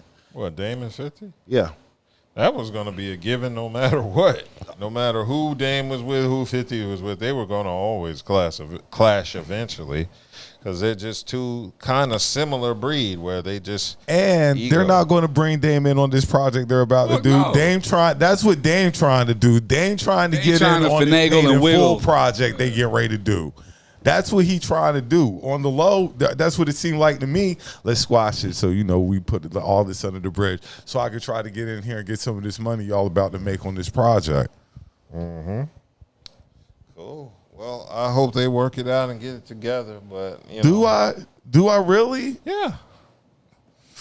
Them niggas 50 plus years old. They need to. Ain't no point in beefing at this age. It just looks corny. Right, you old as hell. I'm the first one. How about this? Just leave me alone. You ain't even got to call it beef. Just leave me the fuck alone and just know I don't fuck with you. Just leave it at that. But no, don't come to me trying to whatever it is. Leave me be. Yeah. Don't come to me. Exactly. Okay. I wanted to move on and discuss Michael Porter Jr. Michael Porter Jr. has been in the news this week because he made an appearance on Respectfully, the Justin LaBoy show. And he revealed in a clip that he and his girlfriend go 50-50 on rent, despite him being worth $200 million. I know you're not worth $200 million and was splitting rent with your ex-girlfriend. You talking about that I should pay for the whole thing? Absolutely. Hold on. $200 million deal and you was splitting rent with your ex-girlfriend? Yeah. Like, what are you talking about? The right decision. You worth $200 million. Her rent was probably $3,000, bro. Okay, but she look, killing herself to make half, and then she always with you. But look, how is she even if you willing? that Okay. So basically, she's looking around. she's looking around for her apartments, and she came across one, but it was way out of her price range. It was like double what she could afford. So I was like, this is really nice. I want you to be able to stay here. I want to be able to pull up and stay here. You know what I'm saying? Like, what can you afford? And I'll split it. I'll pay the rest. So right. I ended up doing that, and I was like, yo, whatever happens, and I want the people's advice on this too, because I'm curious. Yeah, I'm gonna give. I am the. So basically, bruh, I said whatever happens in this relationship for the next year, I'm committed to paying this rent. You're a year by year guy. You committed to the NBA year by year. You committed to your woman because I'm like, I don't know if we're gonna be together. I don't know if this is my wife. I don't know if it's not. So I'm like, okay, for this next year, I got you. Whatever happens, we could break up. I got you for this next year. I'll split rent with you. You into it with the wrong mindset, though. I know, but bro, I don't know. I just didn't know. So then we end up breaking up 5-6 months into the rent, and basically that's where I'm at now. Where I'm like, man, do I keep helping her out, or is it cooked? So, have you paid your half of the rent? How does that work if you blocked on shit? No, we were in a little bit of communication. She ended up hitting my phone asking for the bread. Hell yeah, she gonna keep which I don't blame her because she went into that apartment not being able to afford it, and I gave her my word. So why you just don't send her half for the rest of the year? Because she need to act right month to month, nigga. Oh. Yeah, dude, I've been waiting for you to wake up this interview. There you go. Nah, I'm just saying. So like, if I'm paying the remaining months, month to month, yeah. But I see she's wilding, and like, bro, it's gonna be hard to continue that agreement. You feel me? That's gonna be tough because if you're out here wilding, get that next dude to pay that rent. So, you said MJP. He said he wanted the people to comment on this situation. I have no problem with the fuck he's saying. Okay, no, I'm gonna say this, and this is being real. You told the girl you were pay your half for the rest of the year. He did that. Honor up to your. He did that. You see what I'm saying? Doing that. Now, that's all I'm doing though. And I'm done with you, period. So if you can't cover your half of whatever, I'm going to pay my half for the rest of the year. If you somehow run into financial difficulties where you can't cover it, that's on you then. Yeah. But he should pay his half. He said he would do it. So, yeah. Yeah. I mean, I don't have a problem with it because, like I said, it's not his wife. And then, like he said, five months in, they broke up. So imagine he doing that. It's bad enough. He still got to pay for another spot. You feel what I'm saying? Because if they broke up, he's most likely not living there, so he gotta go. He gotta get his own shit. Listen, first of all, the first thing that caught my attention was he was like, she was looking at apartments that she couldn't already afford by herself. Right. That's the first. Isn't that a red flag? Ain't that a red flag though? Red flag. You don't understand That money. ain't the story. He said she was gonna get something she could afford. So right, but he wanted her to get something out of her price range. So because she looking at you like, whatever I get, he gonna be able to cover. No, she was gonna get something to where she can cover it. Yeah. He told her, no, get something out of your price higher. Range. Because if he pulling up in $100,000 to $200,000 car in a fucking regular neighborhood, somebody gonna take his shit. Yeah. You gotta go to a gated community. I understand that. All I said was he gave the woman his word. He should cover. He's doing that. He said he's doing that. And he said he just not giving it all up front. Yeah, you gotta have that month to month. That month to month attitude check. You know what I'm saying? And I ain't mad at him on that because a woman will flip on you quick. Like, look, that's a little grimy. Auto no, it ain't. No, it ain't. If you gave your word, he gave the word. She gotta give his word or her word. Her word. That means you can't have no lame ass nigga up in that shit. I don't know if that had anything to do with that. Yeah, it does. You're responsible for your half. My half's covered. Regardless of what. Auto pay makes sure my half of the rent is there every month. Right. Now, make sure you put yours there. That's the only thing that matters. You put yours there. Whatever she does in that house after that, she have no concern to him. He just did not give it all up front for the rest of the year. And Buddha's right. If y'all ain't kicking like that, it shouldn't matter what that should not matter to him at all. When he said act right, yeah, that means if he come through like, yo, let me get a little neck out there, she gotta get that shit up.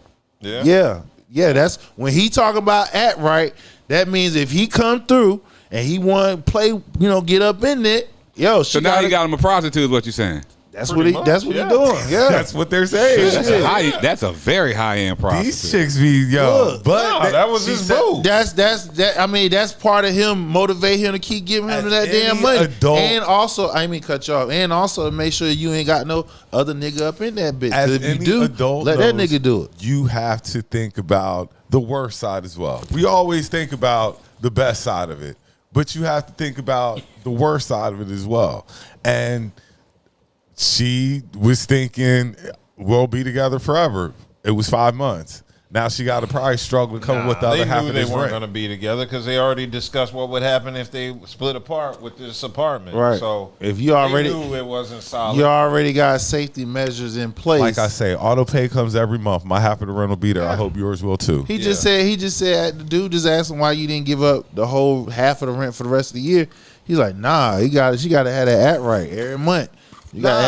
I'm not giving up that because then you're just going to pinch off what I gave you to keep paying the rent up until it's gone. So if I pay every month, once we don't make that payment, I don't have to pay no more. Nah, that's not a reason why he didn't do it. He ain't doing that shit because it gives her opportunity to have another nigga up in there. So to make sure ain't no other nigga up in there.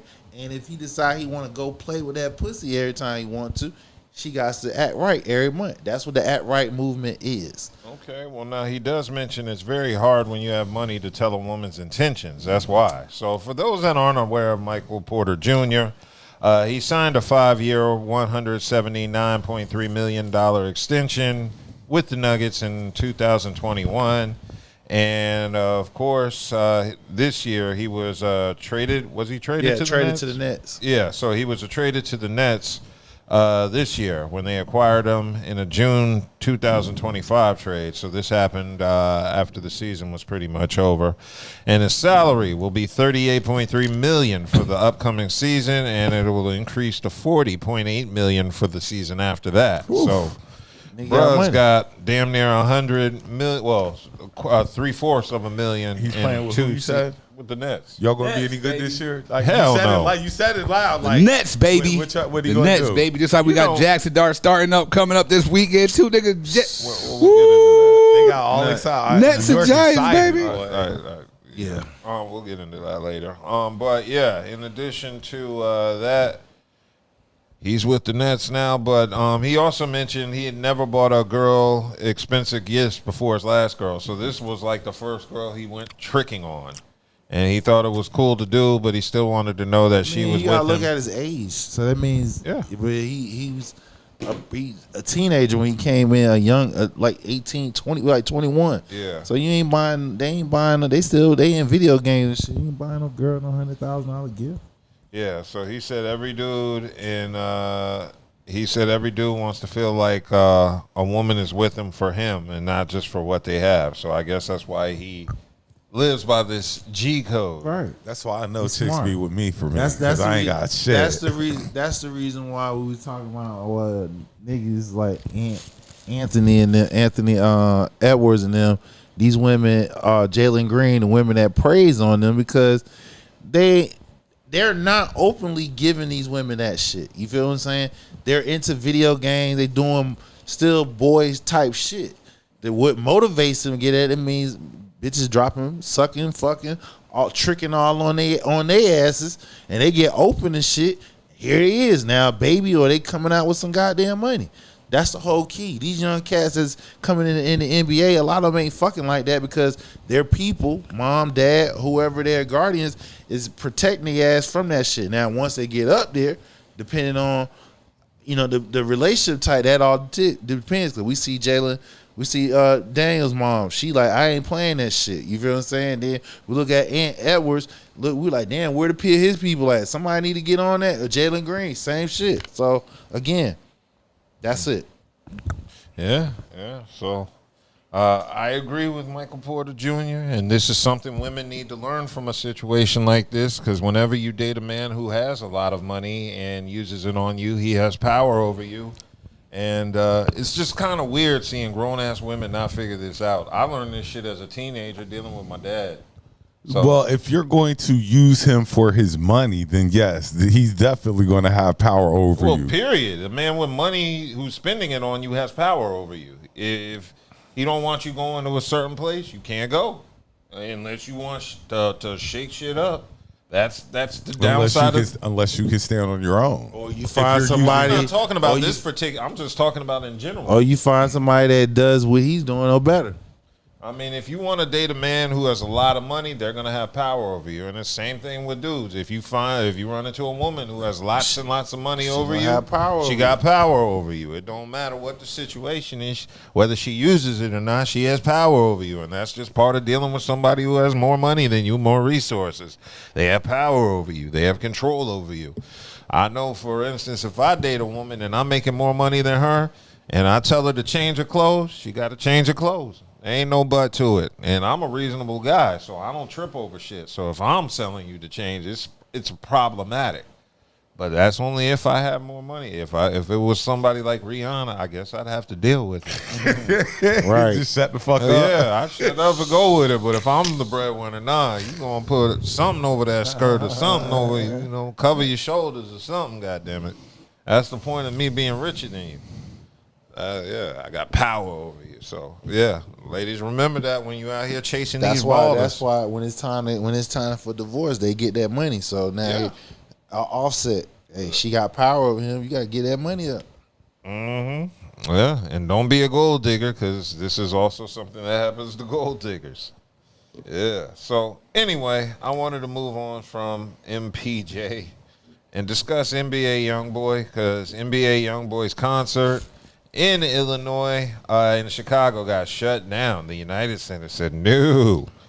And it was a genius move. Yes, it was. It was genius, not to let him come there. Yeah, so his concert was abruptly canceled this week over the threat of violence, because NBA Youngboy has beef with lots of Chicago rappers, namely Lil Durk.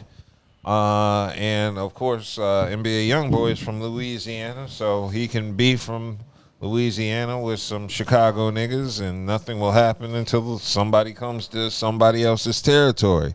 So yeah, the United Center announced it was canceling the show, and fans were pissed because they were only given a 1-day notice. So less than 24 hours they canceled before showtime. They decided to cancel the show. So people were upset.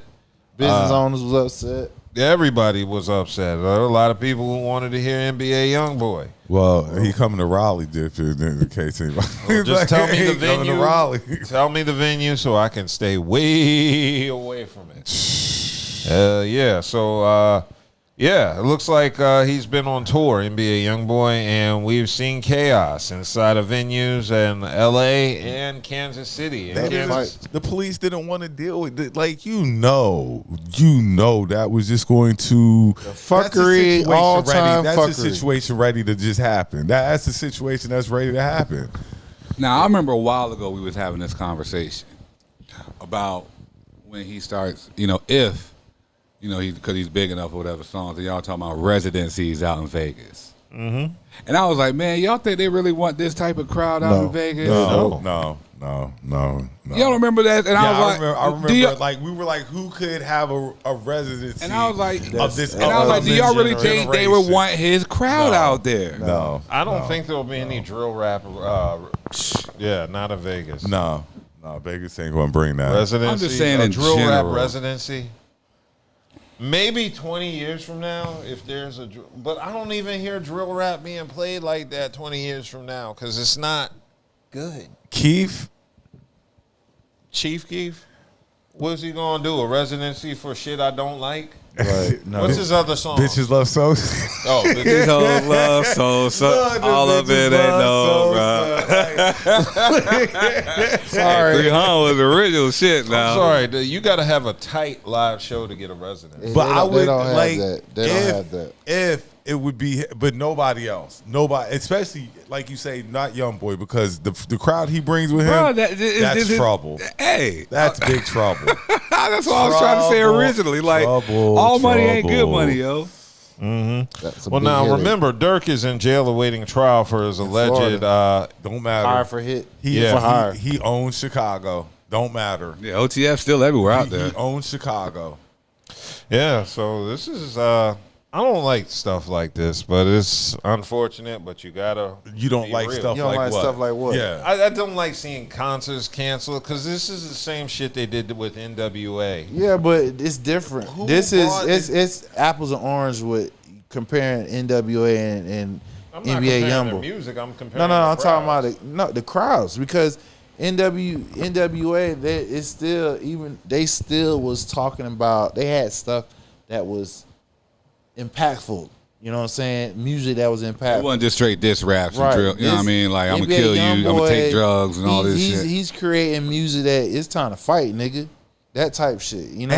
And you is not getting ready to go in Chicago and drop diss songs on Lil Durk. No, you're not. You're not going to do that. Because that means you're not going to go to Chicago and drop these diss songs on their. No, you're not going to do that. Mm-hmm. And I see where you're saying you don't like it, but he kind of did that to I himself. understand why shit is the way it is. I just don't like it. But I mean, you're right. When you create music like this, you create the environment. This is what the execs wanted. Mm-hmm. Right, dumb down music.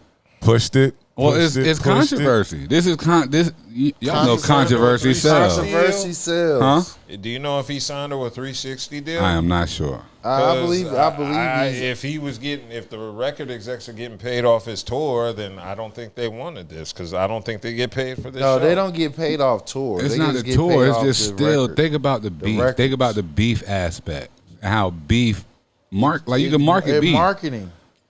Beef sells. Because people gonna look for it. Nigga, we still talk about 50. What the last album 50 put out? Right. So this is beef he got with everybody. He's still gonna get. They're still gonna. Just look like up with your his shit. president. This They still is gonna beef look he up got his with shit. people. Like, Beef sells. It does, and it always has, and it always will. That's just what it is. Yeah, and it's unfortunate, but hey.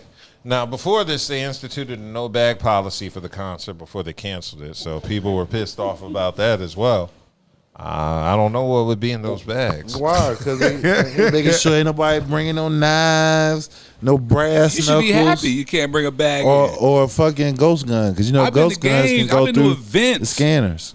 Well, you don't even get to bring a bag. You got to have a see-through bag or something. They just don't bring it. Period. Yeah, they were like no bags. Period. They no see-through bags, no bags. Yeah, like period. y'all should be happy. And the only thing you need, if anything, is a phone. Like I say, they avoided the situation because I believe that concert would have got ugly in Chicago if it would have went there.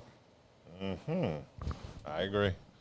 Well, here's the better days for NBA Youngboy. Just not in Chicago. You're going to have to go to another city. I told you you're going to be here in Raleigh. Like, I'll let you know where he's going to be at. So When? So I can avoid. I'll let you know, but he coming. It's a Lenovo Center. He coming. Oh, damn. I can almost guarantee where the after party going. I can almost guarantee. I think it's next month. Did you hear where they canceled? Where the after party is going to be at, in too. I don't Chicago, want the no Delta parts of that Center's either. bigger than Lenovo. Yeah, that's United it. Center. The United Center's bigger than Lenovo. But Raleigh ain't.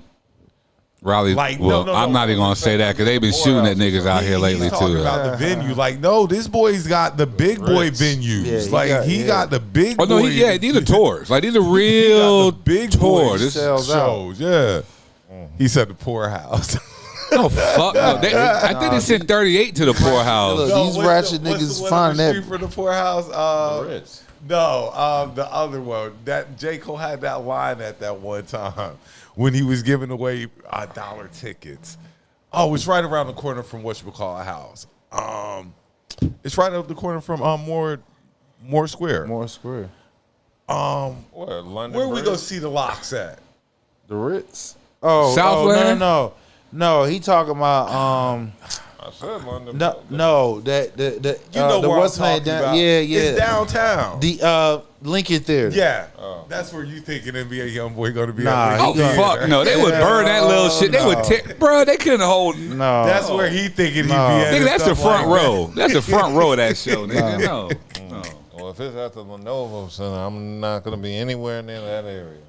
Oh, you know all the wines. Like Lincoln, like none of them shits will be able to hold what he got going on. I promise you that. Youngboy is the pie. And even where they had this after party going to be at, I wouldn't recommend, Yo, this nigga hilarious. He ain't lying though. It's gonna be a bunch of lost niggas in there. Just rapping NBA Youngboy songs. Hell no. Stay the fuck away from the Lenovo Center when that happened, man. Yeah, so moving right along, let's get into happier news because Rihanna gave birth to, what is this, her third child? She got a girl. Yeah. What were the other two? Boys. Boys? Yeah, it is her first daughter. What? I just What did I said. miss? He's like, she had a girl. She finally had a girl. What were the other two? Oh. They finally had a girl. Well, okay. Well, yeah, she had her first daughter, and it was on September 13th, and they decided to keep it under wraps. I'm just glad ASAP got something to do with his time and stuff. You know what I'm saying? He get to sit there with the kids. Beat and a stuff charge like that. a few months ago. You know what I'm saying? Yeah. It's Popping dope. babies in a billionaire and See, shit. ASAP knows how to Sit the fuck down. What you say? Play his He role. play his role. And play his damn role. That's ASAP what know how to play his and role. what was that? No, that's what husbands do. That's what husbands do. He playing his ASAP role. knew exactly what he was going to do. Popping them He was babies gonna in get her them. pregnant, and I'm gonna And sit stay down the hell over out there. the way. I'm gonna get. I ain't Stay the hell out the way. Me in some no Fenty noise. draws. Right. I ain't gonna make he no living a noise life. at all. He's playing his position. I ain't shooting at no more people, nothing. I ain't even looking at these bitches. Shout out What? ASAP Rocky. Word up. Niggas like, fuck you bitches. I got a billionaire girlfriend, baby mama, nigga. Shooting up all up in there. I'm catching her in her 6-week checkup, nigga. She gonna be pregnant again. Yeah. Interesting. So, yeah, shout out to them. Congratulations. Yeah. And That's what Cardi another- trying to do now. What's that? What Rihanna's doing. Only difference is Rihanna never got married. Oh, yeah. Her and Cardi B are on two different Yeah, so planes. Rocky just put a little bit of money to the side, Yeah, brother. that's, whatever she give you, nigga. Put it to the side, my boy. You better be making business moves and all that shit. You know, Real look, now talk. you know how the wife be thinking now, like, nigga, you just slide better a little be- bit to the side every You chance better be get. stashing that motherfucking money and creating businesses. Yeah, well, in the words of Sean Alexander, Rihanna's like an amateur because that's like 4 or 3. He got Yeah, so it looks like Sean Alexander, former NFL MVP, former Alabama running back. yeah, and his wife are expecting their 14th child. Yes, their 14th. He has shot. We that know what he club. was doing when he was off the field. We know Hey, exactly. shit, man, look, he's married. This is he's married, and she's willing to give it up. Hey, she got some. Congratulations! Hey, she got some fire out here, nation building the right way. We just know where he was. We know where he was out in these streets. We know what he was doing. He was in that bed. Right, he was at home putting it down. That's what's up. Congratulations. And 14. It's all with one woman. I mean, congratulations. 14. That's what's up. Talk about having Phillip Rivers looking mad and stuff. Yeah. Phillip said, "Look, nigga, I'm about to catch your ass. I'm about to Gary pop one up in Mary Lou right now." He ain't the only one. It's quite a few motherfuckers that got. What's your boy name? He's on what's the name? Talk show in the morning. Pat McAfee. Oh, McAfee. No, what's that white guy? He played in Green Bay Packers linebacker. Hawk. Yep, AJ Hawk. AJ Hawk. He got like 10 plus kids. All them niggas got them white. Hey, see, this is why I said them white millionaires. They got 10 plus kids. Mm-hmm. Well, yeah, it's him and his wife Valerie. 14. They run Harvest Covenant in Virginia, which is a co-op aimed at expanding athletic opportunities and individualized education for homeschool I was children. going to say, is that a school? Because you got enough kids to have your own school. Like, They homeschool. They homeschool. Well, basically, it's a organization that helps homeschool children get into athletic opportunities. So, you know, So you remember how my kids started early, and I was like, damn, they ain't gonna have nowhere because the school they went to didn't, you know, have sports available. It would be something like to try and find them some athletic opportunities. In this situation, they're not even. They homeschool, so they're not even in school. They're not in traditional school settings. They're homeschooled. So, like, if I was still going to Durham, I would reach out to them like, yo, I got these kids over here. I got one phenomenal athlete, I think, blah, blah, blah, blah, blah.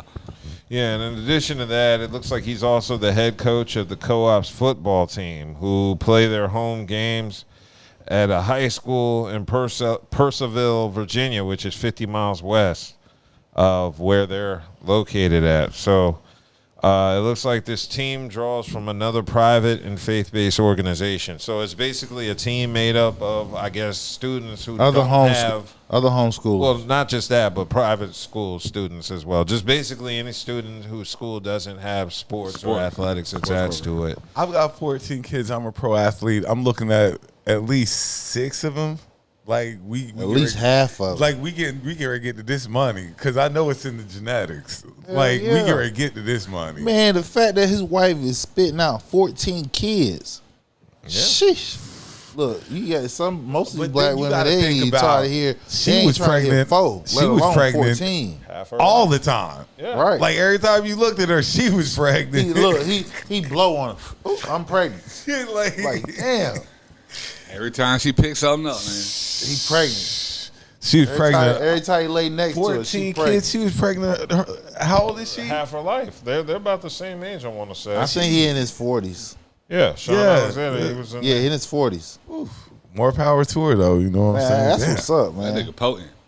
That's too much. She's potent. He's potent. She's potent. She fertile. He potent. Yeah, fertile. They got a combustible then combination. As the kids, you looking like we got another one coming. We got another brother and sister on the way. Like, yeah. So it looks like they've been married since 2002. 22 years. Yeah. Beautiful. 23. Yeah, 23. And I'm trying to find her age just because I'm kind of curious. She like in her 40s because he was in Alabama in the late 90s. That's the Alexander gang. That's that's the Alexander gang. They got a football. They got it damn near offense and defense. You know, that's one of them. That's one of the families. Be like, yo, you better watch out for blah blah blah. Yeah, because she got brother. Yo, he got brothers and sisters. Yo, y'all better be. If they were going to regular school, there'd be kids there forever at the school. Of course, the school system would be nothing. They know nothing. They know the Alexanders. Oh, I know you.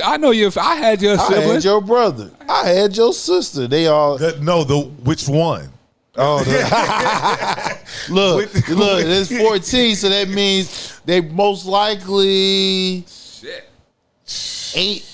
almost 9 of them is grown. If you say they got married in what 02? So she got pregnant that first year. You feel what I'm saying? And this is now 25. They got it probably about like at least half of them is already She wasn't grown. pregnant for maybe 5 years, 6 years. No, she's been consistent. No, she been Yeah, but I'm consistent saying pregnant. the time that she hasn't been pregnant altogether probably adds up to 6 years. Maybe you weren't pregnant for 6 years. That's it. You've been pregnant the rest of the time. Hey, listen, if he As soon as she said I do, look, it was on. That nigga up in that. Shout out to Alexander's Word Black up. Love. Hey, that's Super that, hey, black that's what love. happened when you monogamous. Nation building. That's Super what happened black when love. exactly. Yeah. That's what happened when you monogamous and you're fertile. I'm sorry, that's too much kids. I just think that's a lot of children, though. Hey man, listen, they got the money to do it. And Oh, the patience. definitely, And definitely. the patience. Yeah. I mean, I feel like this. If you got the patience and the money, do your Ooh, thing. boy, if they got and this is where it gets tricky at though. 'Cause being a sports fan, a sports dad, man, you get somebody playing football, somebody playing baseball, Man, somebody he got- playing look, soccer. he got 14. Somebody like I'm just saying in general though. I know. Now you gotta be to all these different events. Shit, maybe what's at the your same boy? fucking time. Marcus. What? What you say? Spit it out, boy. I know. Marcus His- Lynch? Who? No, Spears. There we go. I had to get his name. Marcus Spears. His son. He's #1 basketball recruit in 2026. Daughter played at volleyball at Texas and shit. NIL money out the ass. Son getting NIL money because he's #1 recruit. So yeah, these motherfuckers, they made it to the NFL. You best believe they kids. A lot of them now, their kids is in top end sports because they in all the AAUs and all that shit. Mm-hmm. Okay, cool. Well, yeah, more power to Sean Alexander. More money as well because he's going to need that. I heard Pampers now are $40 plus a box. That's amazing. I didn't know diapers were that expensive. That's nothing. What, 40 bucks? That's a cheap box.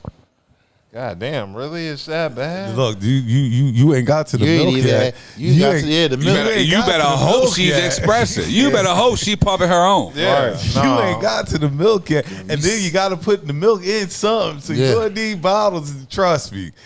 That's a process. Yeah. Oh, damn. I didn't think about that. Yeah. So if I'm, The main thing, so you if got to I'm- put clothes on them. Yeah. Okay. So if You I'm got to have hand me down. They got to have hand me down. Hell yeah. You better not have threw away nothing. Hell yeah, we ain't throwing away nothing. We recycling these. Falling apart and everything. Sew it up. Sew it up. Patch Get it it sewed up. up. Like, nah.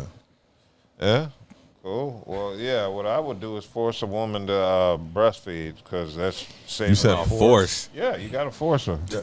I have nothing to do with. I have nothing. This to do I with don't mean like physically. This force nigga her. said That's what force. force sounds like. I don't You know, some physically- women can, some women can't. Yeah. Right. Why? They Why might- can't they? Because Because their body's not set up like sometimes that. they Can we shame them? no. hell no. Say they I would- breast I would dry up never- after they have a child. You'll be the first one with ED around here. Okay. I want to shame a woman. You'll be the first one with ED Yeah, around yeah. here. Knock yourself out. Word, especially if she got. They gonna shame us. No, they on the table. They about dead though. They bringing the child in. That's almost that's life in the balance. Speaking of, that's a good segue to where we going next. What's that? No kids. John Cena. No kids. You can't see me. Yeah, so John Cena basically did a meet and greet a couple days ago where he's one of those celebrities who openly talks about not having kids. And he's mentioned this on Club Shay Shay last year, talking about parenthood and is avoiding to have kids. And people still keep asking him. So recently, he was at a Boston fan convention, and one person asked him, he basically asked, why don't you have any kids? And something along those lines. They asked if he's looking forward to having kids one day, to which John Cena said, no. I've been working straight for 43 days now, and I've got another 20 to go. So if I were to bring a life into this world that needs environmental nurture and unconditional love, I also know that takes time. So basically what he's saying is my life is too busy to be raising children. You know what I'm saying? So that's why he's saying he's not having children. My pull-out game is strong. Yeah, his pull-out game. You can't see it. Phenomenal. I mean, John Cena, the closest I remember him kind of maybe was when he got engaged to one of the Bella sisters. Oh, yeah, back I in the remember day. that. He got married. But John Cena has always been about whatever he was doing. He's always been about his job. He was always about WWE when he was in the WWE. He's always been about movies. He's a focused individual. He's funny as hell too. John Cena's super funny. I didn't know he was funny like that. He is probably funny. I want to say the greatest wrestler of all time, but that's, subjective, whoever you want, but he's definitely up there. I agree. So he just gave a straightforward answer. So he said, in regards to the children, he's been blessed with some great opportunities in life, and he wants to seize those opportunities. So he doesn't want to make an irresponsible choice and bring life into this world that he will neglect. He doesn't think that's fair. And I've said that many, many times to many women I've dated. But people are praising him, too. They're like, oh, this is refreshing to hear from a celebrity. They don't necessarily hear this from a lot of celebrities because most celebrities aren't as candid about their personal life and if they don't have children. And some person said, I wish somebody would have told me this before I had my first kid. So he's changing minds out here of people. And some people said the bar is low, but it's also good on him for making this choice while being a man. A lot of men will make the kid and just assume all that care will come from the mother while continuing to invest in their career. Now, I do agree with that, Root, because I could see myself as a father just investing in my career and leaving the work to the mother, but only if she pisses me off. And if she... it's on her to do her part to make me want to stay. But I think he was just giving an honest portrayal. And then you see in the comments, some people were hating, calling him selfish. I never got that mentality. How are you selfish for not wanting to have a kid? Because he has a discipline and he's intentionally waiting while other people just go at it based off of whim, emotion, the sky, whatever. Again, for somebody to get to the top of whatever it is, ambition, goals you got, you have to be disciplined, locked in. So that means a lot of shit gonna get sacrificed. And he knows, based off how hard he works, he doesn't have the attention span to give to a child at this point in time. So he's not even gonna play himself. Well, I know what John Cena's going to I was going to say, Dub, you should get some of those accolades, too, because you're focused and stuff like that. Well, it's not that I'm focused. It's just the women I date, I just aren't people I would reproduce with. I mean... Oh, so it hasn't been the focus. It's just been they're just bad partners. Yeah, they don't have the right partners. genes to procreate with Dub. That's all. Yeah, no, my genes are phenomenal. No, he said they don't. They don't. Oh, yeah. I've dated some sickly hoes. He said sickly hoe. Yeah. You ever broke up with a girl because she had lupus? No. I've done that. That's damn. That's wicked. I'm keeping it real. You are. Hey, look, I come into no relationship with no asthma, no diabetes 1, all mine. If I do get diabetes, it's going to be type 2 because I earned that shit.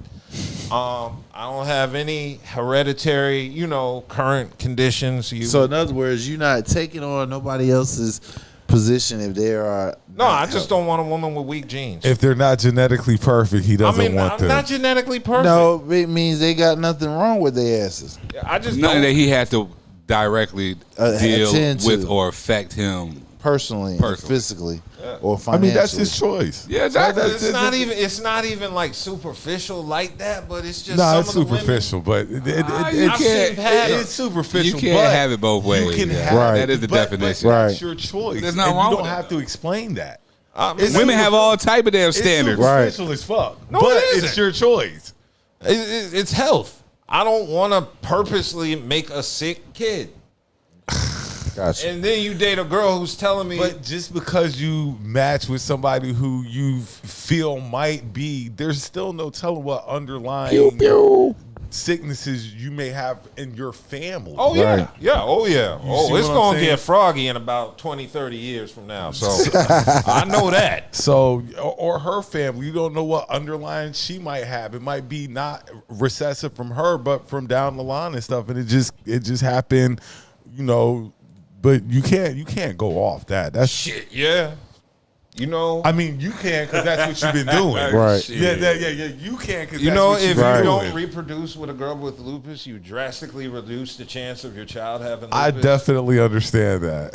So I know it's cruel, but drastically, yeah, drastically. There's a very Drastically. small chance if neither of you have lupus, your child will have it. So, you know, I get it's cold. There's a person with lupus like Dub, you fucked up. But hey, if you didn't want that shit, why would I want that shit to spread to my child? I'm just honest. It's cold. You know what I learned in life? You got to fight for your peace. This is the shit. Right now, if she had her way, I'd be married to her. True. You got to fight for your peace. You're right. And a healthier child. So I'm doing my best. What? This is cold. I get it. And then he'd be like, "What?" But then the song shit over here like. He's like, what? What don't you, nigga, you cold. You Like- cold as ice. like- I heard this nigga say some of the illest shit. This nigga's over here like, ooh. Wait, you cold as ice right now. Motherfucker, duck. Damn. I hear that MOP song about you're cold as ice. Cold as You ice. sacrifice. Hey, well, I'll tell you this. My mentality changed at 28 holding a stillborn in my arms who died on the way out. So, yeah, there's a reason I'm not a father. I feel you. So, yeah, I don't want to go through that shit again. See, psychiatry and therapy. You know what else is playing in my brain? What? That jizza. Cold world. Cold word. We're behind on the court, busting off shots. You got me locked out in this cold world. Yeah, so Are we making the jump there? we're going to Fucking sports after process. that. I don't really know if We gonna take a quick just a suggestion. Share a song off your playlist. Give people a song off your playlist that they might want to listen to. Nikki Hustles. I feel like slapping a nigga today. Whoa, oh, him. That song or a Hustler of the Year or I'm him. Yeah, I'm really him. It's funny. He makes Nikki Hustle. Okay, what you got, Buddha? It's gonna be reggae. Honestly, no, you'd be surprised. Some Buju Banton. You see, I caught y'all off guard with this Cape one. It's actually Big Yavo. Oh, Yeah. okay. Shit on me. Put that shit on me. Okay, what you got? Shit on me. Put that shit. I got that shit on me, nigga. Yes, sir. I got that shit on me. That's Got that shit on me. Big Yavo. Okay, I'm trying to think about because I have so many songs in my playlist. It's been the just clips. share one. Just That's what I'm saying. I know I caught y'all off guard with that one. what one clip song? I've been listening to the whole album. Willin, Lord Willin? Lord Willin. not the album Lord Willin. Oh, the newest album. Yeah, Well, give me the a black and white video one. I don't know. That's the thing about having songs on streaming. You So know be it? So be it. Yeah. So be it. Okay. Because you don't have the CD cover to look at anymore. And, look at And the remember back. though, on top of that, you remember when everything used to be, oh, I can't wait to see the videos come out. What Yeah. videos they gonna have released this week? What's gonna be the new video this week? Nigga, you get a video every couple minutes now and shit. Yeah, I remember. Couldn't wait. Days for over. Be hating that. Or don't do a to be continued. Don't be a to be continued video. Right. Oh my God, I'm Right. ready to wait till this video comes. Right. One song It's off- because this is where budgets come in at. If you don't have no budget, you can't create Well, that not just visual. budget. Like anybody can make a video now. At the time. You That can was- just No, make a but video. like I said, but you when- get your phone and we get ready to make a video. You're right, but when people is fighting to get overnight success, they're not thinking about that. Dude, see that's I guess I'm retired. I don't know. Falling. Semi-retired Yeah, whatever it may be, nigga. on But hibernation. yeah, probably hibernate. Hibernation. Because I never actually retired or nothing. Right. But I You hibernate. everybody knows I can You be can pop cooking out at and cook any damn time. moment. But the whole thing about it, you never know when that moment's gonna be, dog. Like you can go like right now, we got all these songs that we still haven't done a video for. We got a lot of songs. We can go make a video right now. Put the shit out. Don't know what'll Make happen. videos all week. Nigga, we got massive amounts of songs that we just was like, it's all right, man. All right. My one song for my playlist, Stove God Cooks, Jim Behan. I'm just trying to make it home. Jim Behan. It's a dope. Stove is my dude right now. Trying to make it home. Like, yeah, I'm just trying. I'm just trying to make it home. Hey, nigga, Stove is my guy. Trying to make it home. Everybody got their person. All right, we get ready to do sports. I'm gonna go ahead and say, because I've been keeping up with this little stat. Columbia High in Alabama, they 100 lost again, so their losing streak is up to 94 games. Just want to throw that out there. Phenomenal. Well, at least they're consistent. Whatever school they beat. Oh my God. Yeah. Whatever school they beat. Okay, I got a question. Anybody seen any highlights? Did anybody see highlights from the Florida State game last night? Yeah, I saw it. Dude got I see it. Dude caught the ball, and I swear by the time he caught the ball, he dropped it, and he is incomplete. No. The final the seconds. one, no. That you talking about? Yeah, I'm final talking seconds where he intercepted it, and I swear before he caught the ball, those fans were on the field. Yeah. Those fans were on the field. Oh, he got before that boy trampled. He got trampled. He got stampeded. So that was Squirrel White, and he's okay. That was Florida Tennessee? State. from Florida State. Florida State, yeah. Yeah, as soon as he didn't catch the ball, the whole I'm talking crowd, about he got swarmed. 10,000 people. They stormed the field. It's like he got lost. I'm like, damn, they Caught done. the ball, I'm like, damn, they done. before he hit the ground, They done- 10,000 people were They on the done, field. they done stampede, my boy. Coming You just out the corner of the end zone. him and the damn Virginia player. You just see swarming people.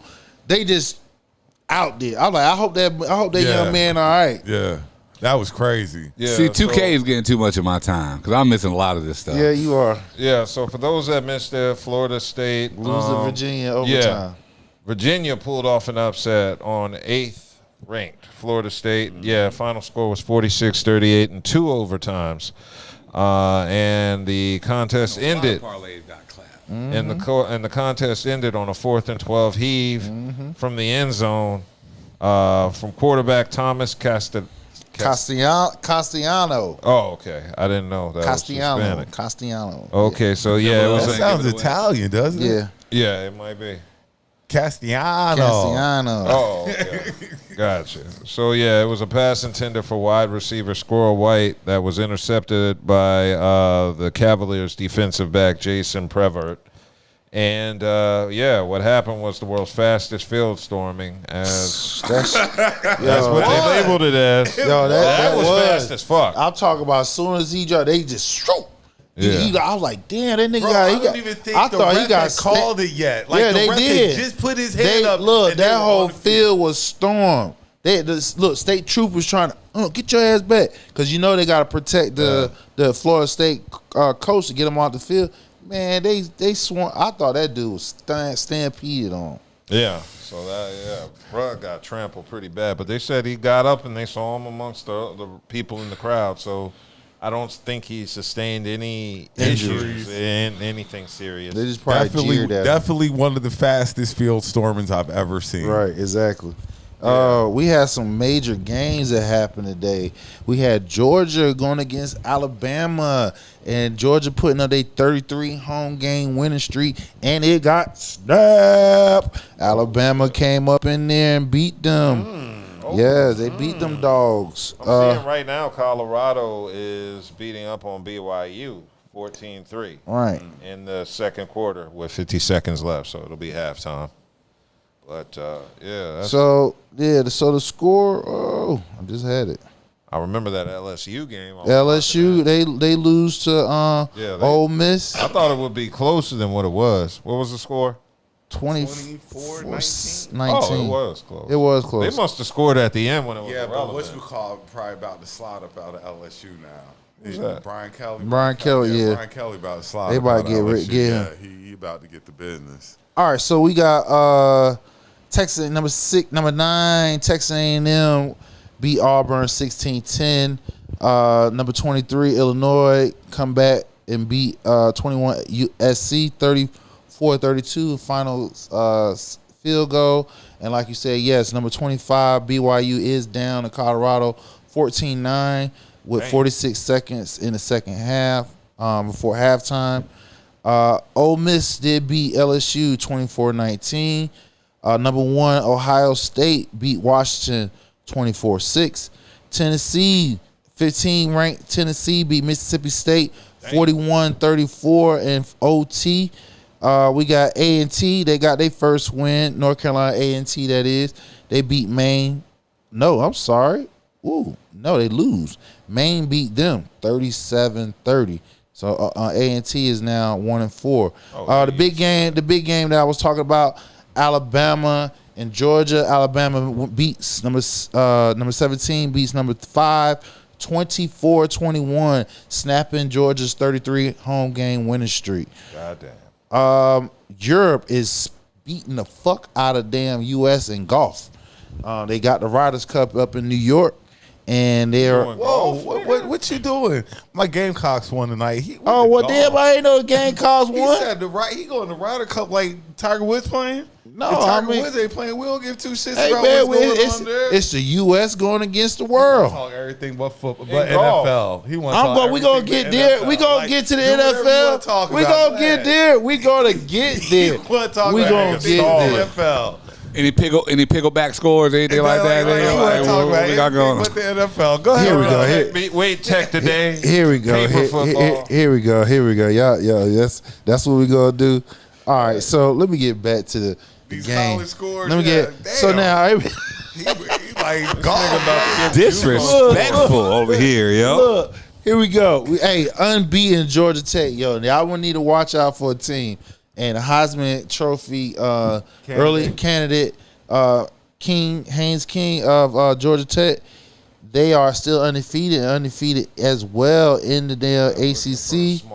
They won in overtime 30-29. State loses again to NC State, loses to Virginia Tech 23-21. Duke, no. Not today. Duke beat Syracuse 38-3. Louisville came back from 17-0 to beat Pittsburgh 34-27. That's amazing. Say what? We got more college scores. I don't know. Once you divvied off the golf issue, you threw me for we're going to get tennis. So that's those are scores for the night's game. Now, what's happening in the high school world? What's happening in Well, he talking about the team you just talked about, Alabama. No, I was just talking about high school scores since you were covering football. Hey, I went on golf. Who did Millbrook play?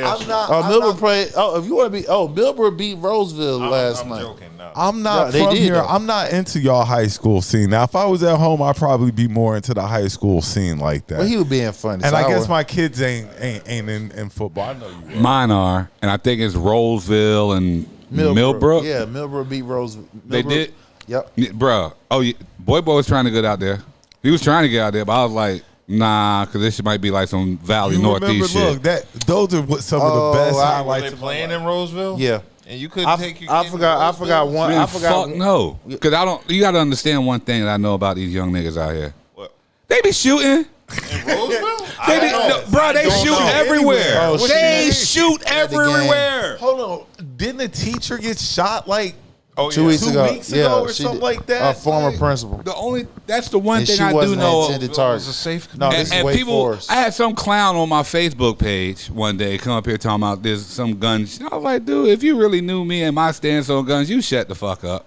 Yeah, and it's sad. Like you can't. Like I remember we used to go to high school football games, dude. You couldn't wait for the Friday night. Bruh, couldn't wait for. And that's all you were getting. You were going to get a bunch of fights. That's it. You weren't going to get if nobody anything, but they weren't shooting though. That's what I'm saying. If anything, they just going a bunch of fights and stuff like that. Everybody be up. That's a regular Friday night or Burger King. Yep. You live to see another day. I forgot one score, major score. We had Oregon beat Penn State. Oh, they did? Yeah, and double overtime, 30-24. Yeah, I know that was a dog fight. All right, let's go ahead and get to this NFL. Yeah, he been waiting to get to the NFL. That chat was quiet this week. No, it wasn't. Yeah, it was. Yeah, it was. No, it wasn't. This is what he want to get to, people. He want to get to the Philly game and the Los Angeles Rams game. What was the final score? I think it was like 24-20, some shit like that. Nah, that wasn't. No. 24-16, some shit. Nah. Remember that we were down 27 to. We were down 26-7. So we were down 26. When you were woofing, when you were doing all that big woofing. Yes. Listen, man. Listen. When you were doing all that booking. I'm going to say this right now. This nigga team this year was Kansas City team last year. All them one-score wins, lucky wins, and they making the timely plays. It's falling their play because ain't no fucking way how the Rams lose that game the way they did. But it you describing this? How? Hold on. Let's get some. No, ain't shit. Because what I said at the beginning, what I said at the beginning, number one, you can go back and look on the tape. We are an average team. You ain't hear me say nothing about the playoffs. You ain't hear what happened. You ain't hear me say in our chat. Yeah, I was talking shit. I was just minding my own black ass business at fucking 2 o'clock in the afternoon. And Hassan pops into the chat. Hey yo, call me by name. Hey yo, Branson Hill. Y'all getting y'all ass whipped today. Wish they were. At 2:30. Wish they were. Now, these chats continue to go until about halftime. He was 26-7, blah, blah. After halftime, he quit commentating. Didn't text nothing else. No need to. What Dub say, he went radio silent. Yep, sure did. The game ends not knowing that the Cowboys still have to go on later. Right.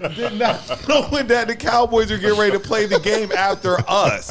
So, yes, I got written up at work Sunday. I did get written up at work Sunday for yelling when the Eagles blocked that kick to win the game. I did get rolled up, but it was worthwhile. Because he was about to shit his How the hell you get written up at work? It was all worthwhile, nevertheless. Go God. Birds.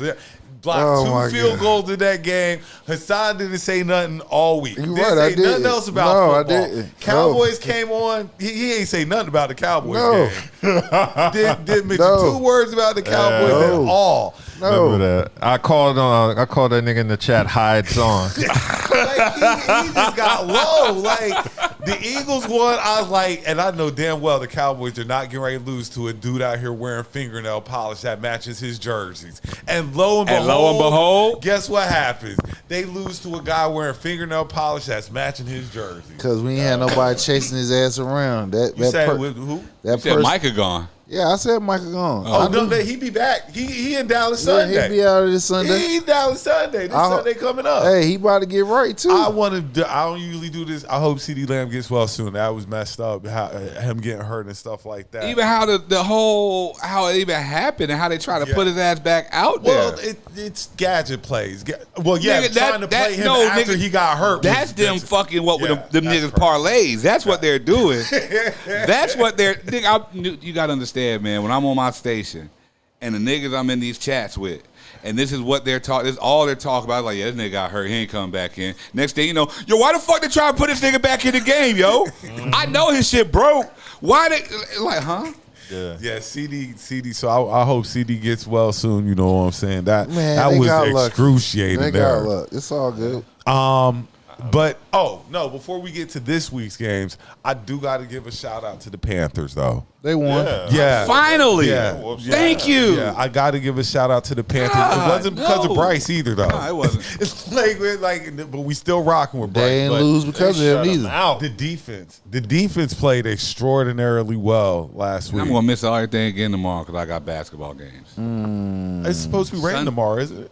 What the fuck does that do? What does that? What basketball, nigga? This ain't baseball. This ain't soccer. So I wanted to shout out the Panthers because I was up here saying they were probably going to go 0-3 last week, and they beat didn't let the boys get past the 30-yard line. So if the Panthers just beat the brakes off the Falcons, I know what we fitting to do tomorrow because we playing them. I wouldn't be so quick there, guy. What are you talking about? Because your boy's still hurt. It don't matter. We got Steve Marinara. And he was doing his thing. Mariota? Yep, him too. And is it Steve? It ain't Steve. Marcus. It's Marcus Mariota. Marcus spaghetti sauce? Like Marcus Mariota. Marcus Mariota. He done put Steve former McNair on the trophy. Put some respect on that man's name. He was a former Heisman Trophy winner. He was? Yeah. Damn. Well, then I should know him, boy. I was out there in Oregon. He won in Oregon. Okay. Well, I follow Jaden Daniels. But yeah, so he's your backup quarterback. You should be following him too. Jaden Daniels out next week. Who's our backup center? I don't know. You need these are the only backups you need to remember. That's very important on the team. The backup quarterback, the backup running back, and the backup receiver. Now, if you go on defense, whoever's your balling out defensive player, whether that's a defensive tackle, a linebacker, whatever, you need to remember who's behind them. No, you need to remember who's backing up your quarterback's blind side. That's the most important. that left tackle is always the best nigga to know. I know that, but you also need, just in case he get hurt, you need to know. Did you see how Jalen Hurts got hit the other day? Because the dude was the backup. That was the backup. We need to know who's backing up, watching the quarterback's blind side, because he lit Jalen up. Jesus. So Thursday night game, we had Seahawks, Cardinals. They won with the late field goal, beat the Cardinals 23-20. Yeah, that was a close game at the Shout out Marvin Harrison, because he had the dropsies lately. Yeah. And he had a couple of nice catches in that Yep. game. So tomorrow, like I said, we Packers at the Cowboys. No, hold on. Before you start, they got the early game tomorrow. So I'm running all of them down, sir. So prime time, 8 o'clock. Cowboys. Are you starting at the primetime game when they're at 9:30 in the morning? Let's turn around. Let me turn around for the other people. We got the Gamecocks won today. Shit. Who did they beat? Kentucky. Oh, okay. Y'all supposed to win. 31-10, something like that. Y'all supposed to win. Okay. So tomorrow we have early morning games. Yes. Jesus. That's gonna be 9:30.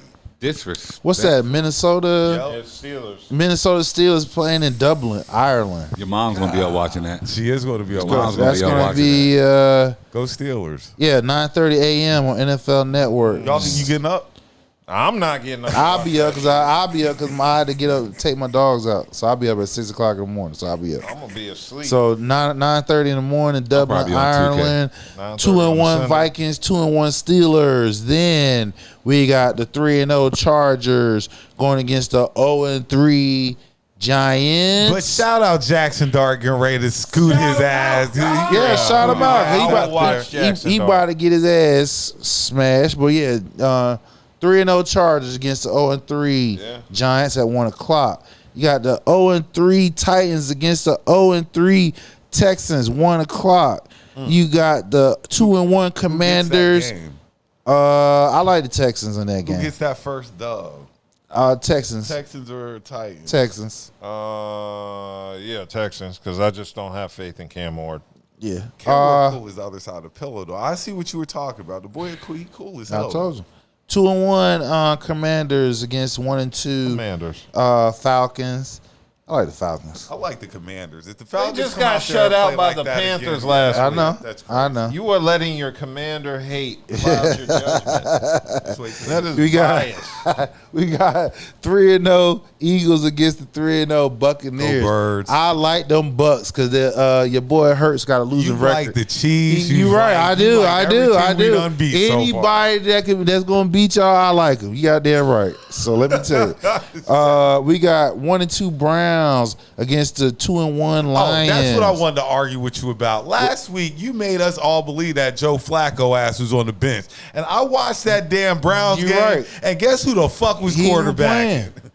And Joe Flacco didn't earn himself 2 more weeks. Yeah. He really did win the game. It was a defense. Don't matter. You won. It was a defense. You won. You won yourself 2 more weeks of football. Did you see that offense, though? You got 2 more weeks of football. Okay, fine. But that shit don't look. Hey, listen, that shit is raggedy as hell. So let's keep that out there. So then you got the 1-2 Panthers against the 1-2 Patriots. I like the Panthers. I like the Panthers in this game. Real talk. What's the Patriots score again? 1-2. 1-2. I like the Panthers. We gonna run with the home team. I mean my second team. Then we got afternoon games. You got the 2-1 Jaguars against the 3-0 49ers. You missed the game. Which the Saints Bills. Did we? They got the 1 o'clock game.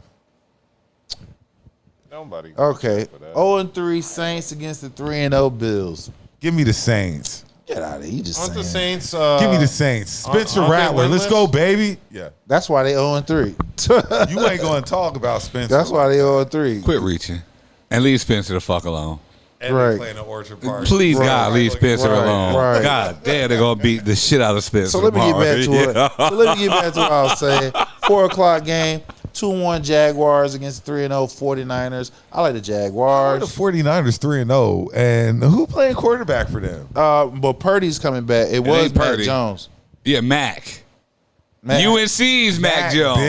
Bitch. So we also got 3-0 Colts against the 2-1 Rams. Who played quarterback for Yo, the make me Colts? slap everybody in here. Yeah, Make me get up and slap everybody in here.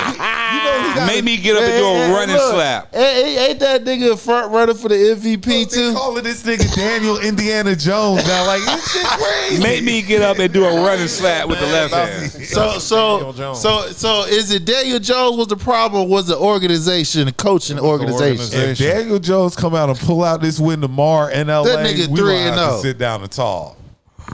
Daniel And look, you know what's crazy though? You know what's even more wild? They got rid of Saquon. He wins the Super Bowl. They get rid of Daniel Jones. He's on an undefeated team, 3-0 right now. That says a lot No, about what's the Giants. crazy is Anthony Richardson thought that he might have a chance to start this year, and he probably trade bait now. He did have an opportunity. He didn't produce. That's crazy. He didn't produce, so he is trade bait. Trade bait. So you also have 3-0 Colts, 2-1 Rams. I like the Rams because I feel like they know they let Indiana Daniel they Indiana know Jones. they know they let that one get away from last week. Give me Daniel Indiana They collapsed Jones. like that. Also, we got the 1-2 Ravens against the 1-2 Chiefs. That don't even Who sound needs the right. game more? Chiefs do Yeah. because they lost 2 divisional games already. Damn. And the AFC North, Baltimore can really sleepwalk through that because who do they fear? The Bengals? No. Joe Burrow's out damn near the whole year. You're afraid of Pittsburgh? No. You afraid of the Browns? No. So yeah, Chiefs needed more. Both of them 1-2. Yes, and you got the 0-3 Jets and the 0-3 Dolphins. That's on the Monday night game. You missed the Bears Raiders. Oh damn! Where the hell? We're gonna talk about Caleb. Oh, You hating on Caleb because he got that dub last week? That's wild, man. Here we go. Caleb 1-2. love. Yeah, I know. 1-2 Bears against 1-2 Raiders. I like the Raiders. You ain't ever gonna like the Bears again. That's cool though. I like the Bears. I think Caleb gonna get hot again. So now let's get back to Monday night. I think. We got 2 games Monday night. Doubleheader, yeah. We got a doubleheader. So you got 7:15. And neither game is worth watching. That sucks. 'Cause I'm not even gonna get back home till Why after not? 7 o'clock. I mean, the Bengals is 2-1. They go against the 1-2 Broncos. Who quarterback? Ain't Burrow hurt? Yeah, who quarterback for the Bengals? I took T. Higgins off my fantasy squad just cause Browning. His name Browning. That's the quarterback. Yeah, that's why I took T. Higgins off the squad. Browning. That's the quarterback. As an active shooter. You got an 0-3 Jets and 0-3 Dolphins. Where? Southport. So that's those are the games for the NBA. No, let's go ahead and talk about the Sunday night game because we didn't even talk about that one. It's like you didn't want to talk about that. I did mention it. I said let's it talk- first, let's and get you in turned. depth You now. had a problem with Let's it. get in depth with it now. Yeah. Why we gotta get in depth with that game? How many sacks Micah going to get tomorrow 2? night? How many 2? sacks Micah getting? 3. No, he getting 2. I think 2. Are y'all going to cover the spread at least? Because they got y'all 7-point dogs at home. No. Y'all getting beat by y'all ain't covering the spread. Because I fucking damn defensive back end is whack as hell. Yo, Diggs was getting burnt like toast Yeah. last week. Boy, that boy was getting whoo. He about to play his last year in damn Dallas.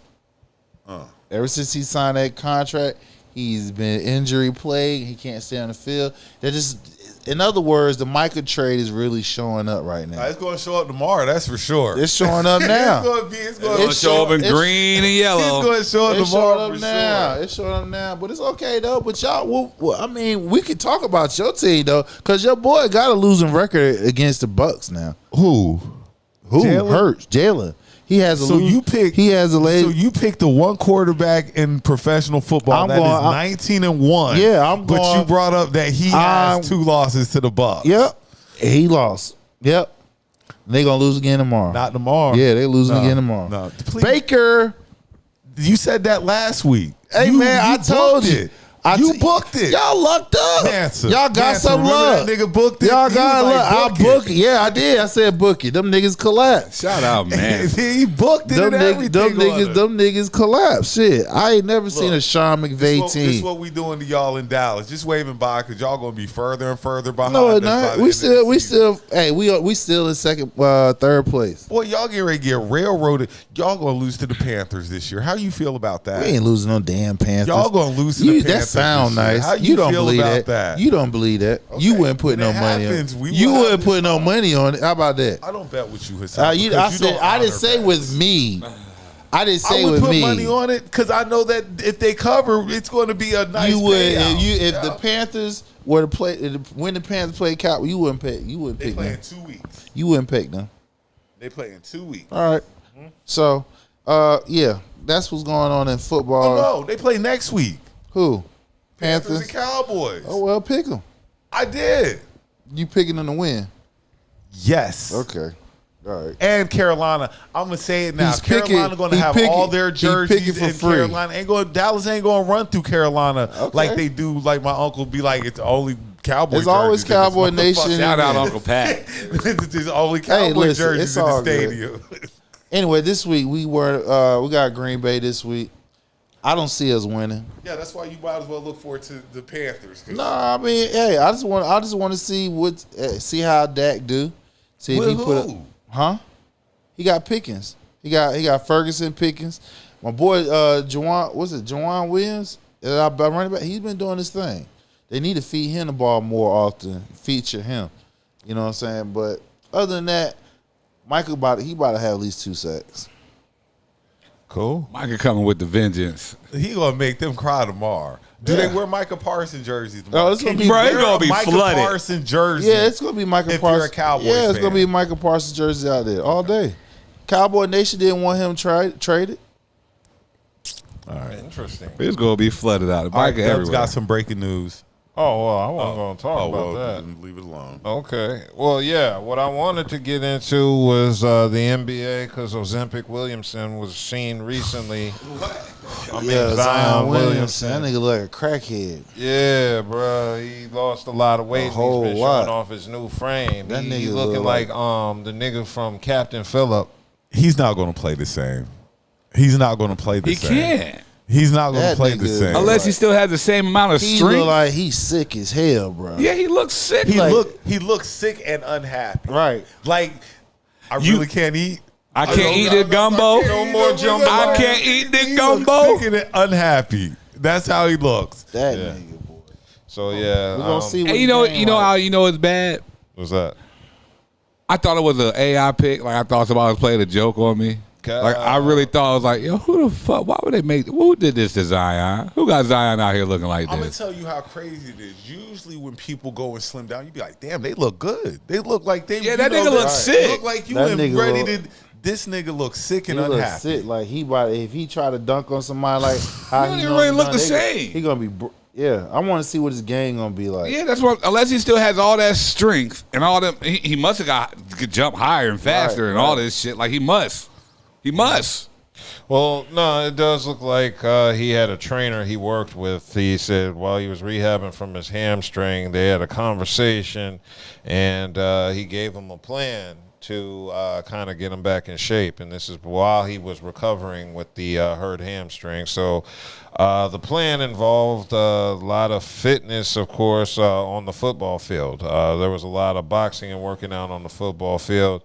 And during that time, you would see a change in his body. So Make his ass work out. That's all. Yeah, and Buddha, it looks like Zion said he hasn't felt like this since college. So he was never like that in college. Nigga, you ain't feel like that in college. Nigga, you were big in college. I saw what your shoe did. I saw what you did to that shoe. I saw what you did to that shoe in college. No, I've been following you since high school, high school, 10th grade, nigga. Because you came out of South Carolina. We were all, hey, bruh. Nigga, you was thick as a horse all the way through middle school, nigga. You was always big. I don't see how you can say you might. I wanna, bro. We want you to be good. I just want you to ball. Like really, I really just want to see this man play basketball. I want to see Melo ball this year. I want to see Melo ball out of control. I want to see all these young kids ball. I don't want to see him hurt. I want to see Melo get at least 70 games in this year. I want to see Zion get about 70 games in this year. I want to see Joel probably get about 50. I need 50 Why for 50 for him? Half? Really? Barely half? That's biases his team. His bad knee. That nigga needs cut these niggas paychecks. Who else? Kawhi. I'd like to see Kawhi play like 60, 70 games, somewhere around there. Like, you know, we want to see these guys play this year. Nigga, earn your motherfucking contract. Like, these are big, enormous contracts a lot of these people have. Who's y'all big star this year? Who y'all depending on? We are depending on Colby, Bilal Colby. Isn't that how you pronounce it? Koulibaly? Koulibaly, that's it. That's who y'all rely on? Not Alexander? Alexander, no. Sar? You were hype on him. Like, you had him as rookie of the year last year. I remember that conversation. He was drafted number 2. Of course I did. And he's still going to be a solid player for us, but he ain't going to be. Well, I'll give him a couple. He ain't going to be that game wrecker. You ain't as high on him as no. were. I'm high on our squad now because we have a squad. They some young niggas, so a lot of the people don't know them. But I'm looking forward to this year and us being at least in the play-in. Y'all backcourt is Smart. No, Smart is LA. Oh, so who's y'all backcourt? Smart was like, I don't like go-go and mumbo Smart sauce. is he would I look. don't know how you can't like mumbo sauce. I don't like mumbo sauce. I love mumbo sauce. Right. And That's go-go? crazy. What? Mumbo sauce is shit. Mumbo sauce is shit. But for this year, we That's do a Baltimore have, brand, people, if you know. Oh yeah, our boy is Cam Whitmore. My fault. I was gonna say that other guy couldn't be y'all go-to guy. Well, he was if we didn't get Cam Whitmore, but we got Cam Whitmore, a fellow DMVer. Cam Whitmore in the building. That's going to be our go-to guy. It was going to be him and Kaishawn George. Okay. Kaishawn George was going to be it, and then we're going to rely on Alexander. I got a hot take. What? In Middleton.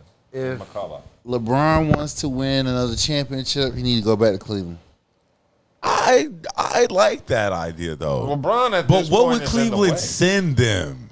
That No, they won't get it. They won't be no trade. It'll I was be, gonna say. After this season. it'll be free agents. Yeah, LeBron's a free agent. Oh, so he just This is the first time in his career. I think it'd be great for him to just retire in Cleveland. He's probably going He's to. not because he still want to try to play with Bryce, and Bryce won't Well, be. y'all, the whole Bryce game trying won't. to play with Bryce. Yeah, he we tried. gave you the Bronny one. Nope, now. he tried. What He is tried. Bryce? Isn't he a junior in high school? He'll be eligible for if he's 2 more years, right? I think 2026. He can come out. He's behind. 2026. He's behind Melo's son, right? He's a year behind Melo's son. Yeah, he come out. He 'Cause come out Melo's of draft is a freshman, 2026. Damn, we gotta wait for Bryce for LeBron to retire. LeBron said, "I want to pay." Listen though, but I mean, This getting old. I mean, come on, dog. He's still though top Bryce 10. is gonna be the dog He's out of still them. top 10 scoring and rebound and assists. Yeah, but it's hard for teams to deal with him because he's old and they know he ain't gonna be around for but a season. I get you. You just gonna have to give him a 1-and-1 contract, like he been doing. He just can't command the money. That's the problem. Him commanding the money that he used to get. Right, he's getting like $52 million. So he gonna have to come down to probably about like 30. He ain't gonna come do that. down to 30. He gonna have to come down. Yeah, he gonna have to take a pay cut. I see what you're saying. He but gonna that's have how to take crazy that sounds. right. He gonna have to take at least a $22 million pay cut because we got to get younger bodies in there. You feel what I'm saying? LeBron just lays it down for 1 year and waits for Bryce, where he's just a free agent, doesn't sign anywhere, and then wherever Bryce gets drafted to, he just signs for the league minimum. Well, then again, he has to be. He's still trying to be active in basketball because you gotta understand, you 40 plus. I mean, he'll still. What if he plays in the Big Three? No, he not. He ain't doing He do that. the Big Three 1 year, wait for Bryce, and then hop back to the NBA. He not doing that because again, it's gonna be hard for him to get back in the league if he get out. I don't know. That's LeBron. Yeah, like LeBron. Thank you. That's do something. Thank you. Especially if Bryce goes to a bum there ass was squad. one player ever that I'd be like, he could leave and come back. It's LeBron. He's done too much for basketball. Yeah, but it's a lot of people that don't like LeBron because of what he done with him leaving Cleveland, go to Miami, then going from Miami back to Cleveland, then from there to LA. There's a lot of motherfuckers My don't like take him. is always this because you have the retirement tour. He still has a retirement tour in his pocket. Right. And any team who knows that he's going to sell jerseys and sell out every venue he goes to. But he, like I said, he's still top 10 scoring and rebounding. How He you has to put do that in somebody either down Cleveland like or that? Miami, though. What if Bryce gets drafted to Utah? He's not going to Utah. Shit. Yeah, he ain't going there. I know. I want to see. I can tell you that for Vernon I wanna Maxwell. see, like Buddha said, you either got to retire in Miami or Cleveland. Yeah, it says who? That's what Paul Buddha just Pierce said. didn't retire in Boston. Yeah, but that's Paul Pierce. He's not LeBron James. Quit playing. You say he didn't what? He gonna retire when he going to Hall of Fame. He going as a Celtic. Well, I mean, but we're talking about doing the victory or the end tour Because he was traded. That's why. Because the Celtics He should have never been in Brooklyn. Celtics didn't want to give him one. He should have never been. Paul, as much as I love Paul Pierce, Rock Chalk, J Hawk, he should have never been in Brooklyn. Well, he got there because Danny Ainge. We ain't got to we rehash can't all that compare shit. It's been an uphill battle ever fucking since. We're sitting here comparing LeBron James to Paul Pierce. I've ever met, I was nigga. giving No, an ever heard. example of somebody who got a farewell tour that wasn't on their original team. That's all the point I was making. Because Boston didn't want to give him one, and he wouldn't generate like LeBron's farewell tour would. Nah, they'll send a nigga to Charlotte or something like that. Who? For a farewell tour. Shit, they sent Paul Pierce to the Wizards, and that was actually successful. Of course, Charlotte is a farewell tour. They gave Tony Parker his Like I farewell said, tour. like- They give that's the farewell tour of. You want to come and get developed? Come on. You on your way out? Goodbye. That's farewell tour destination. You come in as a vet to Charlotte. Guess where your next step is? Out the league. So do that if you want to. Cool. Well, y'all got any other topics? No, sir. Well, it's been a good 2 hours and 41 minutes. Shit. We almost hit the 3 hour mark. So if you made it this far, make sure you like, subscribe, share. Comment. Yeah. We need to get to 10,000 subscribers Yes, before this year definitely up. share, comment, subscribe. But if you're in the Carolinas this week, it is going to be a rainy week. Yes. we Got a hurricane coming in. Got a hurricane on the way. We got two of them. The one going out, one coming in. Right. So And they're supposed to meet up. are they? You think they would join it? They might. It'll be a super hurricane. Super hurricane. So y'all be careful out Hurricane. here. Y'all Be pay attention to the mindful. weather report. Yes. And when you see flooding, don't drown, turn around. Just stay away from Crabtree. Don't go by Crabtree. Damn sure don't go by Crabtree. Everybody know don't go by Crabtree. Go by Crabtree. Or over there by what you call it? Where I'm about to go now. That's a damn shit. Don't go out there by Biscuitville either. They'll be flooding over there too. Wake Forest Road. Peace. LLP. Shout out to everybody who's